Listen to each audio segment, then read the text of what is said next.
ಪರಿಶುದ್ಧ ನಾಮಕ್ಕೆ ಸ್ತೋತ್ರವಾಗಲಿ. ನಮ್ಮೆಲ್ಲರಿಗೆ ಸಂಜೆಯ ಶುಭ ವಂದನೆಗಳನ್ನು ತಿಳಿಸ್ತೇನೆ. Very good evening everyone. Hope you are all doing well. So ಈ ಸಂಜೆ ವೇಳೆಯ ಸತ್ಯವೇದ ಅಧ್ಯಯನಕ್ಕಾಗಿ ನಾನು ನಿಮ್ಮನ್ನು ಪ್ರೀತಿಯಿಂದ ಸ್ವಾಗತಿಸ್ತೇನೆ. ನಾವು ಈ ಸತ್ಯವೇದ ಅಧ್ಯಯನವನ್ನು ಪ್ರಾರಂಭ ಮಾಡುವ ಹಾಗೆ ಪ್ರಾರ್ಥನಾ ಪೂರ್ವಕವಾಗಿ ನಮ್ಮನ್ನು ನಾವು ಸಿದ್ಧ ಮಾಡಿಕೊಂಡು ಈ ಸತ್ಯವೇದ ಅಧ್ಯಯನಕ್ಕಾಗಿ ಮುಂದೆ ಸಾಗೋಣ. ಪ್ರಾರ್ಥನೆ ಮಾಡೋಣ. ನಾನು ಕಣ್ಣೆತ್ತಿ ಪರ್ವತಗಳ ಕಡೆಗೆ ನೋಡುತ್ತೇನೆ, ನನ್ನ ಸಹಾಯವು ಎಲ್ಲಿಂದ ಬರುವುದು? ಭೂಮಿ ಆಕಾಶಗಳನ್ನ ನಿರ್ಮಿಸಿದ ಯೆಹೋವನಿಂದಲೇ ನನ್ನ ಸಹಾಯವು ಬರ್ತದೆ ಎಂಬುದಾಗಿ ಕೀರ್ತನೆಗಾರನು ದೇವರ ಸಹಾಯವನ್ನು ನಿರೀಕ್ಷಿಸಿ ಕೊಂಡಾಡುವ ಹಾಗೆ ನಿನ್ನ ಮಕ್ಕಳಾದಂಥ ನಾವು ಕೂಡ ನಮ್ಮ ದಿನನಿತ್ಯದ ಜೀವನಕ್ಕಾಗಿ, ನಿನ್ನ ಆಶೀರ್ವಾದಕ್ಕಾಗಿ, ನಮ್ಮ ಎಲ್ಲ ಅಗತ್ಯತೆಗಳಿಗಾಗಿ ನಿನ್ನ ಸಹಾಯಕ್ಕಾಗಿ ಎದುರು ನೋಡ್ತೇವೆ. ದೇವರ ಈ ಸತ್ಯವೇದ ಅಧ್ಯಯನದಲ್ಲಿ ನಿನ್ನ ಆತ್ಮನ ಸಹಾಯವನ್ನ, ನಿನ್ನ ಆತ್ಮನ ಸ್ವರಗಳನ್ನ ನಮ್ಮೆಲ್ಲರ ಮೇಲೆ ಹೇರಳವಾಗಿ ಸುರಿಸಿ ಈ ಸಂಜೆ ವೇಳೆಯಲ್ಲಿ ನಾವು ಮಾಡುವಂತಹ ಸತ್ಯವೇದ ಅಧ್ಯಯನದ ಕೂಟದ ಮೂಲಕ ಆಧ್ಯಾತ್ಮಿಕವಾಗಿ ಲಾಭವನ್ನು ಹೊಂದಲಿಕ್ಕಾಗುವಂತೆಯೂ ನಿನ್ನನ್ನು ಹಾಡಿ ಸ್ತುತಿಸಿ ನಿನ್ನ ಸಂಬಂಧದಲ್ಲಿ ಮತ್ತಷ್ಟು ಹತ್ತಿರವಾಗ್ಲಿಕ್ಕಾಗುವಂತೆ ನಮ್ಮನ್ನು ನಡೆಸು. ನಮ್ಮ ಈ ಸತ್ಯವೇದ ಅಧ್ಯಯನವು ತಂದೆ, ಕುಮಾರ, ಪರಿಶುದ್ಧಾತ್ಮನಾದಂಥ ತ್ರಯೇಕ ದೇವರ ನಾಮದಲ್ಲಿ ಆರಂಭವಾಗಲಿ. ಆಮೆನ್. ಪ್ರೀತಿಯುಳ್ಳ ದೇವಜನರೇ, ನಾವು ದೇವರನ್ನ ಸ್ವಲ್ಪ ಹೊತ್ತು ಸ್ತುತಿಸಿ ಕೊಂಡಾಡುವ ಹಾಗೆ ಒಂದು ಇಂಗ್ಲಿಷ್ ಗೀತೆಯನ್ನು ರಾಗ ಮಾಡುವ. ನಮ್ಮೆಲ್ಲರಿಗೂ ಗೊತ್ತಿರುವಂತಹ ಒಂದು ಇಂಗ್ಲಿಷ್ ಹಾಡು. All to Jesus I surrender, all to Him I freely give. I will ever love and trust Him, in His presence daily live.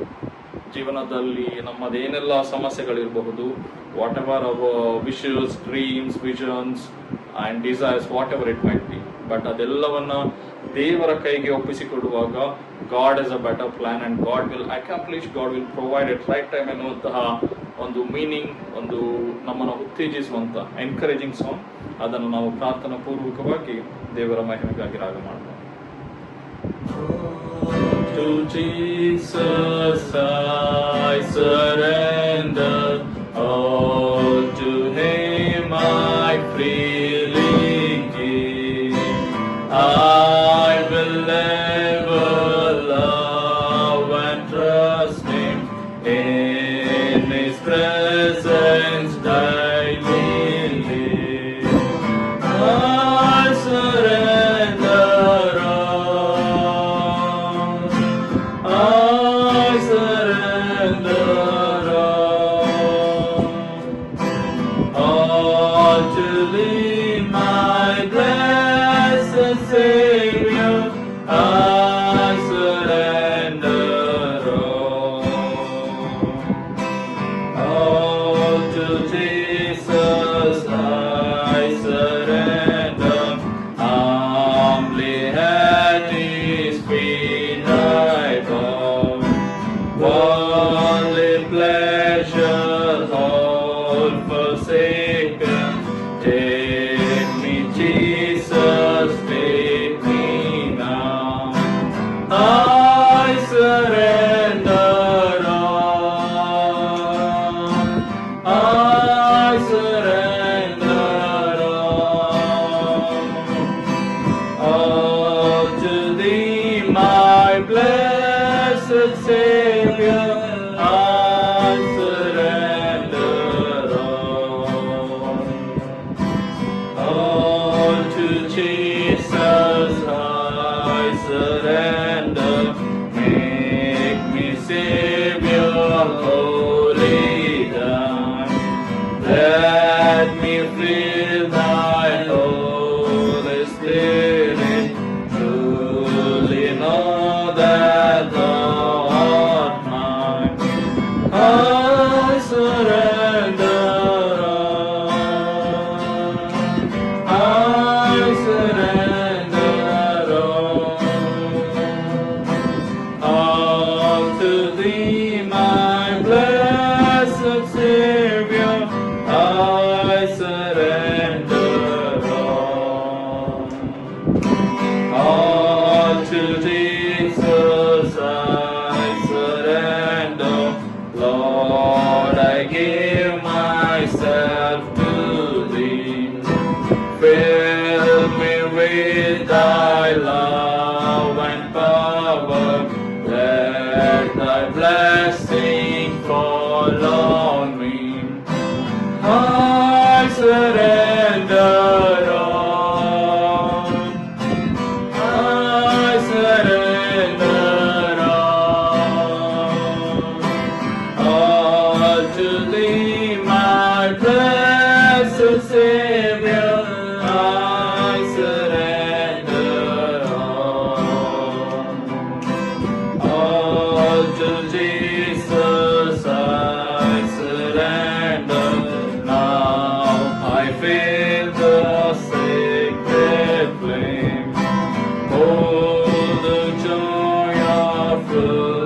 salvation, glory, glory to His name. I surrender all. I surrender all. All to Thee, my blessed Savior, I surrender all. All to Thee, Most High, surrender. All to Him I freely give. I surrender and trust in His presence daily live. I surrender all. I surrender all to Thee, my blessed Savior. I surrender all. ನಮ್ಮ ದೇವರೇ, ಹೌದು ಸ್ವಾಮಿ, ನಿನ್ನ ವಾಕ್ಯ ಹೇಳುವ ಪ್ರಕಾರ ನಿನ್ನ ಭೂಯಾತ್ರೆಯ ಚಿಂತೆಯನ್ನ ಯೆಹೋವನ ಮೇಲೆ ಹಾಕು, ಆತನೇ ಅದನ್ನು ಸಾಗಿಸುವನೆಂಬುದಾಗಿ ನಾವು ಇಂಗ್ಲಿಷ್ ಗೀತೆಯಲ್ಲಿ ಕೂಡ ಕೇಳಿದ್ದೇವೆ. I surrender all into my Jesus hand ಎಂಬುದಾಗಿ ನಾವು ಕೂಡ ನಮ್ಮ ಜೀವನದ ಎಲ್ಲ ಸಮಸ್ಯೆಗಳನ್ನ, ಎಲ್ಲ ಇಷ್ಟಾರ್ಥಗಳನ್ನ, ನಮ್ಮ ಉದ್ದೇಶಗಳನ್ನ ನಿನ್ನ ಹಸ್ತಗಳಿಗೆ ಒಪ್ಪಿಸಲಿಕ್ಕಾಗುವಂತೆ ನಮ್ಮನ್ನ ಬಲಪಡಿಸು. ಆ ಮೂಲಕ ನಿನ್ನ ಚಿತ್ತಕ್ಕನುಸಾರವಾಗಿ ನಿನ್ನ ಉದ್ದೇಶವನ್ನು ಅರಿತು ನಾವು ಅದರಲ್ಲಿ ಸಂತೋಷ ಪಡ್ಲಿಕ್ಕಾಗುವಂತೆ ನಮ್ಮನ್ನ ಬಲಪಡಿಸಿ ಎಂಬುದಾಗಿ ಬೇಡ್ತೇವೆ. ನಾವು ಮುಂದಿನ ಗೀತೆ, ನಿನ್ನ ಭೂಯಾತ್ರೆಯ ಚಿಂತೆಯನ್ನ ಕರ್ತಗೊಪ್ಪಿಸಿ ನಿಶ್ಚಿಂತನಾಗಿರು, ಆತನೇ ಅದನ್ನ ಸಾಗಿಸುವನು, ಭಯವು ಏತಕ್ಕೆ ಸಂದೇಹವೇತಕ್ಕೆ ಎನ್ನುವಂತ ಈ ಗೀತೆಯನ್ನ ನಾವು ರಾಗ ಮಾಡುವ.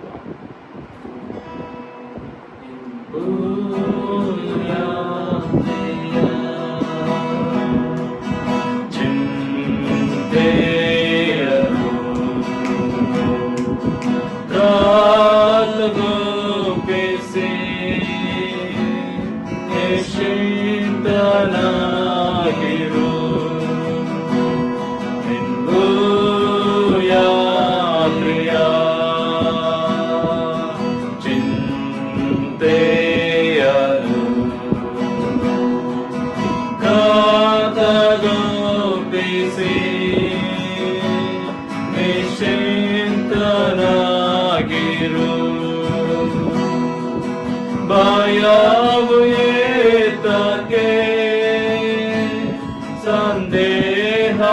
ಸಂದೇಹವೇತಕ್ಕೆ, ಭಯವು ಏತಕ್ಕೆ ಸಂದೇಹವೇತಕ್ಕೆ,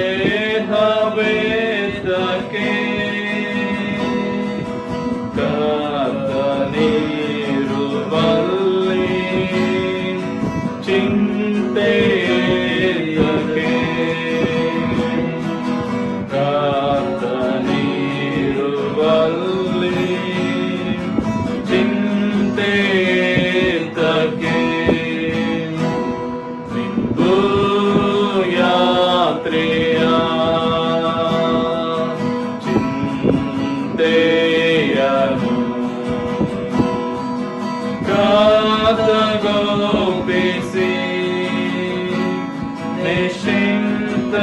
ನಿಶ್ಚಿಂತನಾಗಿರು. ಯೇಸುವಿನೊಡನೆ ಮುಂದೆ ಸಾಗುವಿ, ಸಂದೇಹ ಪಡದೆ ಆತನ ನಂಬುವಿ. ಬೇಟದಂತೆ ಕಷ್ಟ ಬಂದರು ಯೇಸು ಇರುವನು, ಯೇಸುವ ನೋಡು. ಬೇಟದಂತೆ ಕಷ್ಟ ಬಂದರು ಯೇಸು ಇರುವನು, ಯೇಸುವ ನೋಡು. ಯಾತ್ರೆಯ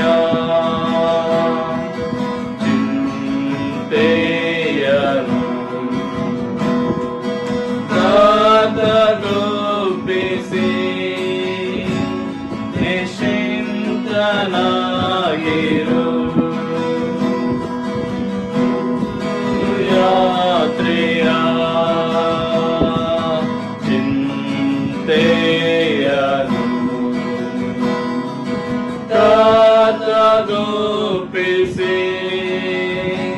ನಿಶ್ಚಿಂತನಾಗಿರು. ನಿನ್ನ ಸ್ಥಿತಿಗೆ ಬೆರಗಾಗುತ್ತಿದ್ದರು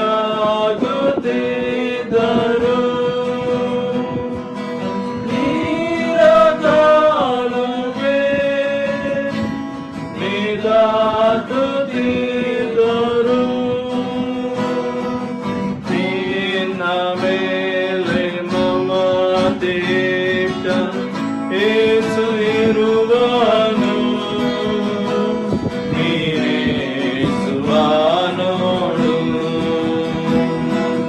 ನಿನ್ನ ಮೇಲೆ ಮಮತೆಯಿಟ್ಟ ಯೇಸು ಇರುವನು. ನೀನೇಸುವನೋಡು ನಿಂಬು ಯಾತ್ರೆಯ ಚಿಂತೆಯನು ಕಾತಗೊಪ್ಪಿಸಿ ನಿಶ್ಚಿಂತನಾಗಿರು. ನಿಂಬು ಯಾತ್ರೆಯ ಚಿಂತೆಯನು ಕಾತಗೊಪ್ಪಿಸಿ ನಿಶ್ಚಿಂತನಾಗಿರು.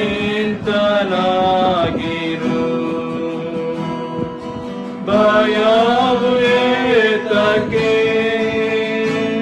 ಸಂದೇಹವೇತಕ್ಕೆ ಭಯವು ಏತಕ್ಕೆ ಸಂದೇಹವೇತಕ್ಕೆ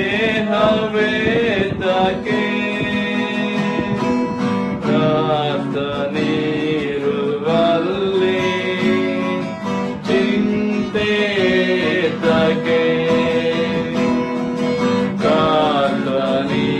ಕರ್ತನಿರುವಲ್ಲಿ ಚಿಂತೆಯೇತಕ್ಕೆ.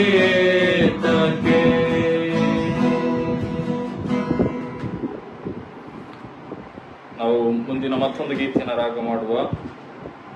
ದೇವರು ನನಗೆ ಆಶ್ರಯ ದುರ್ಗ, ಸಂಕಟದಲ್ಲಿ ಸಿದ್ಧ ಸಹಾಯಕ. ದೇವರು ನಮಗೆ ಹೇಗೆ ನಮ್ಮ ಕಷ್ಟದ ಪರಿಸ್ಥಿತಿಗಳಲ್ಲಿ ನೆರವಾಗ್ತಾನೆ ಎಂಬುದನ್ನು ತಿಳಿಸುವಂತ ಈ ಗೀತೆಯನ್ನ ನಾವು ರಾಗ ಮಾಡಿ ಆಧ್ಯಾತ್ಮಿಕವಾಗಿ ಬಲವನ್ನು ಹೊಂದುವ. ದೇವರು ನನಗೆ ಆಶ್ರಯ ದುರ್ಗ, ಸಂಕಟದಲ್ಲಿ ಸಿದ್ಧ ಸಹಾಯಕ. ದೇವರು ನನಗೆ ಆಶ್ರಯ ದುರ್ಗ, ಸಂಕಟದಲ್ಲಿ ಸಿದ್ಧ ಸಹಾಯಕ. ಕಡಲಲ್ಲಿ ಗುಡ್ಡಗಳು ಮುಳುಗಿದರು ಭಯವಿಲ್ಲ, ಈ ಭೂಮಿ ಅಡಿದರು ನಮಗೇನು ಭಯವಿಲ್ಲ. ದೇವರು ನಮಗೆ ಆಶ್ರಯ ದುರ್ಗ, ಸಂಕಟದಲ್ಲಿ ಸಿದ್ಧ ಸಹಾಯಕ. ಹಸಿರು ಗಾವಲಲ್ಲಿ ನನ್ನನ್ನು ಮೇಯಿಸುವನು, ತಂಪಾದ ಬುಗ್ಗೆಯಿಂದ ದಾಹವ ತಣಿಸುವನು. ಹಸಿರು ಗಾವಲಲ್ಲಿ ನನ್ನನ್ನು ಮೇಯಿಸುವನು, ತಂಪಾದ ಬುಗ್ಗೆಯಿಂದ ದಾಹವ ತಣಿಸುವನು. ನನ್ನ ಪ್ರಾಣವನ್ನು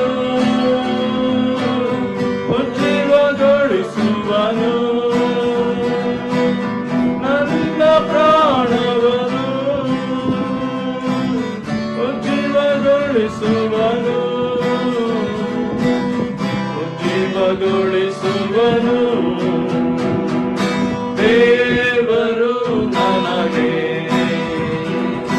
ಆಶ್ರಯ ದುರ್ಗ, ಸಂಕಟದಲ್ಲಿ ಸಿದ್ಧ ಸಹಾಯಕ.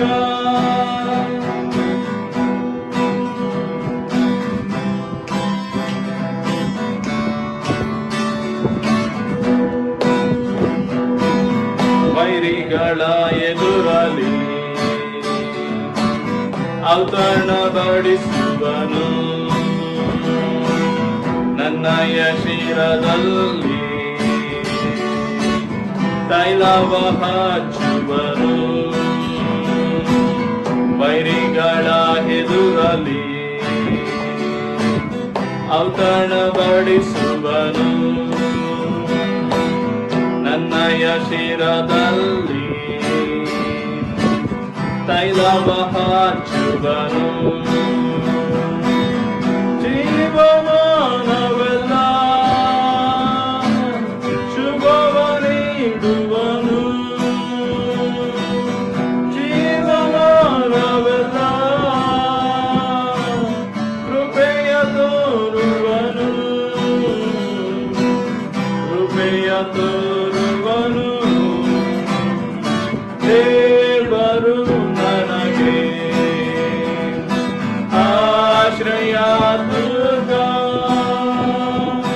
ಸಂಕಟದಲ್ಲಿ ಸಿದ್ಧ ಸಹಾಯಕ. ದೇವರು ನನಗೆ ಆಶ್ರಯ ದುರ್ಗ, ಸಂಕಟದಲ್ಲಿ ಸಿದ್ಧ ಸಹಾಯಕ. ಹಗಲಲ್ಲಿ ಕೃಪಗಳು ಮುಳುಗಿದರು ಭಯವಿಲ್ಲ, ಈ ಭೂಮಿ ಅಳಿದರು ನನಗೇನು ಭಯವಿಲ್ಲ. ದೇವರು ನನಗೆ ಆಶ್ರಯ ದುರ್ಗ, ಸಂಕಟದಲ್ಲಿ ಸಿದ್ಧ ಸಹಾಯಕ. ನಾವು ಸ್ವಲ್ಪ ಹೊತ್ತು ಹೀಗೆ ನಮ್ಮ ಕಣ್ಣುಗಳನ್ನು ಮುಚ್ಚಿ ಶಿಲೆಗಳನ್ನು ಬಾಗಿಸಿ ನಾವಿರುವಂತಹ ಸ್ಥಳಗಳಲ್ಲಿ ದೇವರ ಪ್ರಸನ್ನತೆಯನ್ನು ಬಯಸಿ ಪ್ರಾರ್ಥನೆಯಲ್ಲಿ ಸಮಯವನ್ನು ಕಳೆಯೋಣ, ಪ್ರಾರ್ಥನೆಯನ್ನು ಮಾಡೋಣ. ದೇವರು ನಮಗೆ ಆಶ್ರಯವ ದುರ್ಗವು ಸಿದ್ಧ ಸಹಾಯಕನು ಎಂಬುದಾಗಿ ಕೀರ್ತನೆಗಾರನು ನಿನ್ನನ್ನು ಹಾಡಿ ಸ್ತುತಿಸುವ ಹಾಗೆ ನಮ್ಮೆಲ್ಲರ ಜೀವನದಲ್ಲಿ ನಮಗೆ ಆಶ್ರಯವು ದುರ್ಗವು ಸಹಾಯಕನು ನಮ್ಮ ಬಂಡಿಯು ಕೋಟೆಯೂ ಆಗಿರುವಂತ ನಮ್ಮ ದೇವರೇ, ನಿನ್ನ ಅಪರಿಮಿತವಾದ ಪ್ರೀತಿಗಾಗಿ ನಿನ್ನ ಅತಿಶಯೋಕ್ತಿಯ ಕಾರ್ಯಗಳಿಗಾಗಿ ಸ್ತುತಿ ಸ್ತೋತ್ರಗಳನ್ನು ಸಮರ್ಪಿಸ್ತೇವೆ. ನಿನ್ನ ಮಕ್ಕಳಾದಂತ ನಮ್ಮೆಲ್ಲರ ಜೀವನದಲ್ಲಿ ನೀನು ಕೊಟ್ಟಂತ ಈ ದಿವಸದ ಸಂಜೆಯ ವೇಳೆಗಾಗಿ ಸ್ತೋತ್ರ ಹೇಳ್ತೇವೆ ಸ್ವಾಮಿ. ನಮ್ಮನ್ನ ಇಲ್ಲಿ ತನಕ ನೀನು ಕಾಪಾಡಿದಕ್ಕಾಗಿ ಸ್ತೋತ್ರ. ನಮ್ಮನ್ನ ಇಲ್ಲಿಯ ತನಕ ನೀನು ಅದ್ಭುತವಾಗಿಯೂ ವಿಶೇಷವಾಗಿಯೂ ವಿಚಿತ್ರವಾದಂತ ರೀತಿಯಲ್ಲಿ ನಮ್ಮನ್ನ ಚಿತ್ರಿಸಿ ನಮ್ಮ ಜೀವನದ ಎಲ್ಲ ಹಂತಗಳಲ್ಲಿ ಘಟ್ಟಗಳಲ್ಲಿ ನಮ್ಮ ಜೊತೆಯಲ್ಲಿ ಹೆಜ್ಜೆ ಹಾಕುತ್ತಾ ನಮ್ಮನ್ನ ಕೈ ಹಿಡಿದು ನಡೆಸ್ತಿರುವುದಕ್ಕಾಗಿ ಸ್ತೋತ್ರ ಹೇಳ್ತೇವೆ. ಹೌದು ಸ್ವಾಮಿ, ನಿನ್ನ ಕೃಪೆಯಿಂದ ನಮ್ಮನ್ನ ಜೀವಿತರ ಸಂಖ್ಯೆಯಲ್ಲಿ ಇಟ್ಟದಕ್ಕಾಗಿ ನಿನಗೆ ಸ್ತೋತ್ರ. ನಾವು ಕಳೆದ ವಾರದ ನಮ್ಮ ಭಾರತ ದೇಶದ ನ್ಯೂಸ್ ಅನ್ನ ನೋಡುವಾಗ ಅನೇಕರು ಅನೇಕ ಅಗ್ನಿ ಹಾವತಗಳಿಗೆ ಬಿಸಿಲಿನ ತಾಪಕ್ಕೆ ಒಳಗಾಗಿ ತಮ್ಮ ಪ್ರಾಣವನ್ನು ಕಳೆದುಕೊಂಡಂತವರು ಮತ್ತು ಆಕ್ಸಿಡೆಂಟ್ ನಿಮಿತ್ತವಾಗಿ ತಮ್ಮ ಪ್ರಾಣವನ್ನು ಕಳೆದುಕೊಂಡಂತ ಅನೇಕ ಜನರಿದ್ದಾರೆ. ಇಂಥ ಅನೇಕ ಪರಿಸ್ಥಿತಿಗಳು ಕಷ್ಟ ಸಂದಿಗ್ಧಗಳ ಮಧ್ಯದಲ್ಲಿ ಕೂಡ ನಮ್ಮನ್ನಾದರೂ ಜೀವಿತರ ಸಂಖ್ಯೆಯಲ್ಲಿ ಇಟ್ಟದಕ್ಕಾಗಿ ನಮ್ಮ ಪ್ರಾರ್ಥನೆಗಳನ್ನ ಕೇಳಿ ಎಲ್ಲ ನಮ್ಮ ಪ್ರೀತಿ ಪಾತ್ರರನ್ನ ನೀನು ರಕ್ಷಿಸಿ ಕಾಪಾಡುತ್ತಿರುವುದಕ್ಕಾಗಿ ಸ್ತುತಿ ಸ್ತೋತ್ರಗಳನ್ನ ಸಮರ್ಪಿಸ್ತೇವೆ. ದೇವರೇ, ಒಂದು ಸಂಜೆ ವೇಳೆಯಲ್ಲಿ ನಾವು ನಿನ್ನ ಎಲ್ಲ ಆಶೀರ್ವಾದಗಳನ್ನು ನೆನಪು ಮಾಡ್ತೇವೆ.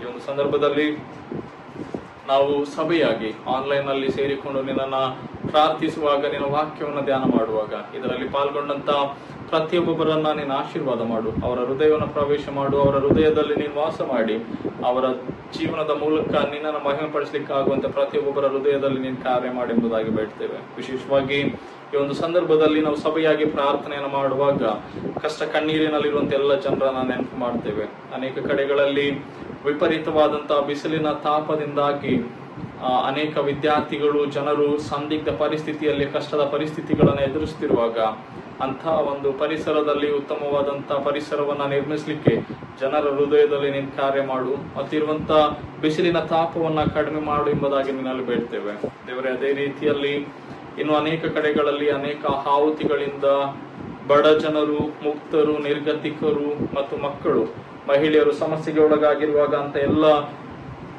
ಜನರ ಮೇಲೆ ನಿನ್ನ ಅಪಾರವಾದ ಕರುಣೆ ಇರಲಿ. ಅವರನ್ನ ನಿನ್ನ ಅಂಗೈಯಲ್ಲಿ ಇಟ್ಟುಕೊಂಡು ರಕ್ಷಿಸಿ ಕಾಪಾಡು, ಅವರ ಪ್ರಾರ್ಥನೆಗಳನ್ನ ಕೇಳು, ಅವರ ಸಮಸ್ಯೆಗಳಿಂದ ಅವರಿಗೆ ಬಿಡುಗಡೆಯನ್ನು ಅನುಗ್ರಹಿಸಿ ಎಂಬುದಾಗಿ ಬೇಡ್ತೇವೆ. ಅದೇ ರೀತಿಯಲ್ಲಿ ಮಳೆಯಿಂದ ತೊಂದರೆಗೆ ಸಿಲುಕಿರುವಂತಹ ಎಲ್ಲ ಜನರನ್ನ ನೆನಪು ಮಾಡ್ತೇವೆ. ವಿಪರೀತವಾದಂತಹ ಮಳೆಯಿಂದಾಗಿ ರೈತರು ತಮ್ಮ ಬೆಳೆಗಳನ್ನ ಕಳೆದುಕೊಂಡು ಕಷ್ಟದ ಪರಿಸ್ಥಿತಿಗಳಲ್ಲಿದ್ದಾರೆ. ಇನ್ನು ಅನೇಕ ಜನರು ಮಳೆಯಿಂದಾಗಿ ಅನೇಕ ಕಾಯಿಲೆಗಳಿಗೆ ತುತ್ತಾದಂತವ್ರು ಇದ್ದಾರೆ. ಅಂತವರೆಲ್ಲ ಮಕ್ಕಳ ಮೇಲೆ ನಿನ್ನ ದಯ ಇರಲಿ. ಹೀಗೆ ಸ್ವಾಮಿ, ಪ್ರತಿಯೊಬ್ಬರನ್ನು ನೀನು ಕಾಪಾಡು. ಈ ಸೃಷ್ಟಿಯಲ್ಲಿ ಸಮತೋಲನವಾದ ಪರಿಸರದ ವಾತಾವರಣವನ್ನು ಅನುಗ್ರಹಿಸು. ಇಂದಿನ ಜಗತ್ತಿನಲ್ಲಿ ಆಗುತ್ತಿರುವಂತಹ ಗ್ಲೋಬಲ್ ವಾರ್ಮಿಂಗ್ ಎನ್ನುವಂತಹ ಒಂದು ದೊಡ್ಡ ಸಮಸ್ಯೆಗಾಗಿ ಪ್ರಾರ್ಥಿಸ್ತೇವೆ. ನಾವೆಲ್ಲರೂ ನಮ್ಮ ಜೀವನದ ಮಹತ್ವವನ್ನು ಅರಿತುಕೊಂಡು ಈ ಸೃಷ್ಟಿಯಲ್ಲಿ ಸಮತೋಲನವನ್ನು ಕಾಪಾಡಿಕೊಳ್ಳಲು ಬೇಕಾದ ಒಳ್ಳೆಯ ಜೀವನ ಶೈಲಿಗಳನ್ನು ಮೈಗೂಡಿಸಿಕೊಳ್ಳಿಕ್ಕಾಗುವಂತೆ ನಮ್ಮನ್ನು ನಡೆಸು ಎಂಬುದಾಗಿ ನಿನ್ನಲ್ಲಿ ಬೇಡ್ತೇವೆ ದೇವರೇ. ಅದೇ ರೀತಿಯಲ್ಲಿ ನಮ್ಮ ಸಭೆಯಲ್ಲಿರುವಂತಹ ಪ್ರತಿಯೊಬ್ಬೊಬ್ಬರನ್ನ ಕಾಪಾಡು. ವಿಶೇಷವಾಗಿ ಈ ದಿನ ತನ್ನ ಜನ್ಮದಿನವನ್ನು ಆಚರಿಸಿಕೊಳ್ಳುವಂತ ಪ್ರಿಯ ಮಗು ಚೈನಾ, ಆಕೆಯ ಜೀವನಕ್ಕಾಗಿ ನಿನಗೆ ಸ್ತೋತ್ರ ಹೇಳ್ತೇವೆ. ಆಕೆಯ 1 ವರ್ಷದ ಜನ್ಮದಿನವನ್ನ ಕುಟುಂಬದವರೊಟ್ಟಿಗೆ ಸಂತೋಷವಾಗಿ ಕಾಣ್ಲಿಕ್ಕಾಗುವಂತೆ ನೀನು ನಡೆಸಿದ್ದಿ. ಕಳೆದ ವರ್ಷವೆಲ್ಲ ಆಕೆಯನ್ನ ಕಾಪಾಡಿದಕ್ಕಾಗಿ ಸ್ತೋತ್ರ. ಚಿಕ್ಕ ಪ್ರಾಯದಲ್ಲಿರುವಂತ ಮಗುವಿಗೆ ಕೊಟ್ಟಂತ ಆರೋಗ್ಯಕ್ಕಾಗಿ ಸ್ತೋತ್ರ ಹೇಳ್ತೇವೆ. ಆಕೆಯನ್ನ ನೀನು ಸೃಷ್ಟಿ ಮಾಡಿ ತಂದೆ ತಾಯಿಗಳಿಗೆ ದಾನವಾಗಿ ನೀಡಿರುವಾಗ ಪ್ರಿಯ ಮಗುವನ್ನ ಪ್ರೀತಿಯಿಂದ ಮತ್ತು ಒಳ್ಳೆ ರೀತಿಯಲ್ಲಿ ಬೆಳೆಸಲಿಕ್ಕೆ ಬೇಕಾದ ಎಲ್ಲಾ ರೀತಿಯ ಸಹಾಯವನ್ನ ನಿನ್ನ ಆತ್ಮನ ಹೊರತಲಾಂತುಗಳನ್ನು ಅವರಿಗೆ ಅನುಗ್ರಹಿಸು. ಪ್ರಿಯ ಮಗುವನ್ನ ನೀನು ತಾನೇ ಮುಟ್ಟು. ದೇಹ ಬಲದಲ್ಲಿಯೂ ಜ್ಞಾನ ಬಲದಲ್ಲಿಯೂ ಪ್ರಿಯ ಮಗು ಅಭಿವೃದ್ಧಿ ಆಗ್ಲಿಕ್ಕಾಗುವಂತೆ ನೀನು ಆ ಮಗುವನ್ನ ಕರುಣಿಸು ಎಂಬುದಾಗಿ ಬೇಡ್ತೇವೆ. ಅದೇ ರೀತಿಯಲ್ಲಿ ನಮ್ಮ ಸಭೆಯಲ್ಲಿರುವ ಎಲ್ಲರನ್ನ ಹೆಸರಾಗಿ ನೆನಪು ಮಾಡ್ತೇವೆ. ಅನೇಕರು ಕೆಲಸ ಕಾರ್ಯಗಳಿಗಾಗಿ ಮಾತ್ರವಲ್ಲದೆ ಜೀವನದ ಅನೇಕ ಉದ್ದೇಶಗಳಿಗಾಗಿ ಪ್ರಾರ್ಥನೆ ಮಾಡ್ರಿ ಎಂಬುದಾಗಿ ಕೇಳುವಾಗ ಅವರೆಲ್ಲರ ಪ್ರಾರ್ಥನೆಗಳನ್ನ ನಿನ್ನ ಸಾನ್ನಿಧ್ಯದಲ್ಲಿ ನೆನಪು ಮಾಡ್ತೇವೆ. ವಿಶೇಷವಾಗಿ ಅನಾರೋಗ್ಯದಲ್ಲಿ ಯಾರಾದರೂ ಇರುವುದಾದ್ರೆ ಅಂತವರ ದೇಹವನ್ನ ನೀನು ಮುಟ್ಟು ಸ್ವಸ್ಥ ಮಾಡು.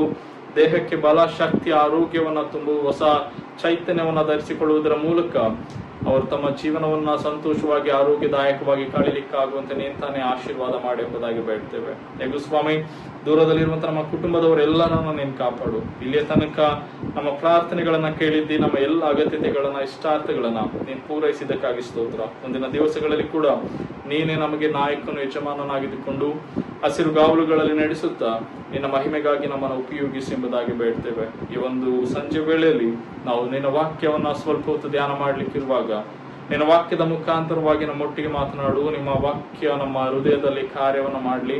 ಆ ವಾಕ್ಯಗಳನ್ನ ನಾವು ನಮ್ಮ ಜೀವನದಲ್ಲಿ ಕೇಳುವಂತ ಸಮುದಾಯವಾಗಿ ಮಾತ್ರವೇ ಉಳಿಯದೆ ಆ ವಾಕ್ಯವನ್ನ ಕೈಗೊಳ್ಳಿಕ್ಕಾಗುವಂತೆ ನಮ್ಮನ್ನ ನಡೆಸು ಎಂಬುದಾಗಿ ಬೇಡ್ತೇವೆ.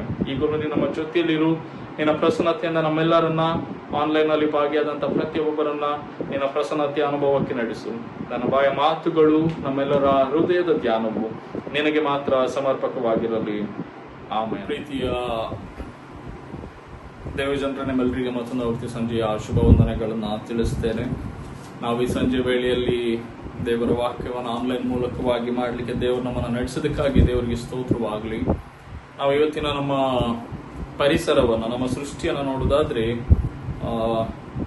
ನಾವಿಲ್ಲಿ UAE ಏನ್ ಅರಬ್ ಎಮಿರೇಟ್ಸ್ ಅಲ್ಲಿ ಇದ್ದೇವೋ, ಇಲ್ಲಿರುವಂತಹ ಗ್ಲೋಬಲ್ ವಾರ್ಮಿಂಗ್ ಗಿಂತ, ಜಾಗತಿಕ ತಾಪಮಾನಕ್ಕಿಂತ ಭಾರತ ದೇಶದ ನಾರ್ತ್ ಇಂಡಿಯಾ ಅಲ್ಲಿ ತುಂಬಾ ಎಕ್ಸೆಸ್ ಹೀಟ್ ಆಗಿರುವಂತದ್ದನ್ನ ನಾವು ನೋಡ್ತೇವೆ. ಕಳೆದ ವಾರದಲ್ಲಿ ಹೆಚ್ಚಾದಂತ ಒಂದು ಬಿಸಿ ಗಾಳಿಯಿಂದಾಗಿ ಅನೇಕ ಮಕ್ಕಳು ಶಾಲೆಯಲ್ಲಿ ತಲೆ ತಿರುಗಿ ಬಿದ್ದು ಆಸ್ಪತ್ರೆಗೆ ಹೋಗಿ ಅವರಿಗೆ ಉಸಿರಾಡ್ಲಿಕ್ಕೆ ಕಷ್ಟ ಆಗಿ ಅನೇಕರಿಗೆ ಹೊರಗೆ ಹೋಗಿ ಕೆಲಸ ಮಾಡ್ಲಿಕ್ಕಾಗದೆ ಒಂದು ಕಷ್ಟದ ಪರಿಸ್ಥಿತಿಗಳನ್ನ ಅನೇಕ ಕಡೆಗಳಲ್ಲಿ ಜನರು ಎದುರಿಸ್ತಿರುವಂತದ್ದನ್ನ ನಾವು ನೋಡ್ತೇವೆ. ಹಾಗಾಗಿ ದೇವರು ನಮಗೆ ಆ ಒಂದು ಬಿಸಿಲಿನ ತಾಪದಿಂದ ರಕ್ಷಣೆಯನ್ನ ಕೊಟ್ಟು ನಾವಿರುವಂತಹ ಸ್ಥಳಗಳಲ್ಲಿ ಒಂದು ಸುರಕ್ಷಿತವಾಗಿ ಜೀವಿಸಲಿಕ್ಕೆ ಸಹಾಯ ಮಾಡಿದ್ದಾನೆ. ಹಾಗಾಗಿ ನಾವು ದೇವರಿಗೆ ಸ್ತೋತ್ರವನ್ನು ಹೇಳುವ, ಇನ್ನೊಂದು ಕಡೆಯಲ್ಲಿ ಸೃಷ್ಟಿಯ ಕಡೆಗೆ ನಮಗಿರುವಂತಹ ಜವಾಬ್ದಾರಿಯನ್ನು ಕೂಡ ಅರಿತು ಹೇಗೆ ಜೀವನವನ್ನು ಮಾಡಬೇಕೆಂಬುದಾಗಿ ಕೂಡ ನಾವು ತಿಳಿದುಕೊಳ್ಳುವ.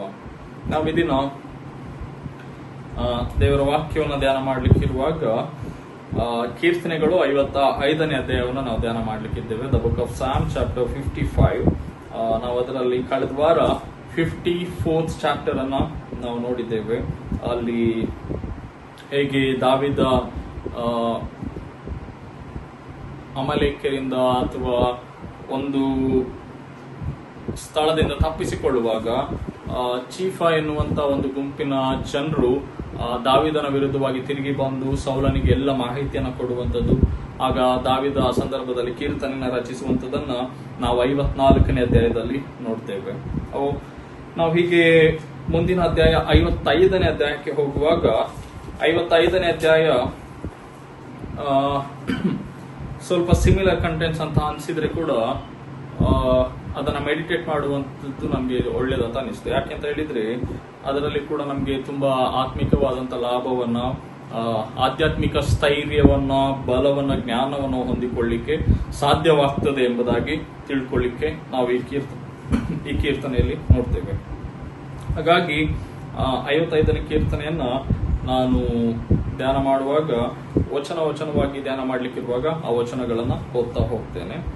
ನಾವು ಇದರ ಕೀರ್ತನೆಯ ಟೈಟಲ್ ಅನ್ನ ನೋಡುವುದಾದ್ರೆ, ಶೀರ್ಷಿಕೆಯನ್ನ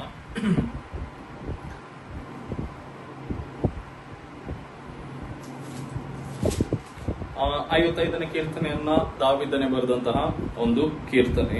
ಅದರಲ್ಲಿ ದಾವೀದ ಹೇಳುವ ಹಾಗೆ, he address this psalm to the chief musician of the Jerusalem church. ಅಲ್ಲಿನ ದೇವಾಲಯದಲ್ಲಿದ್ದಂತಹ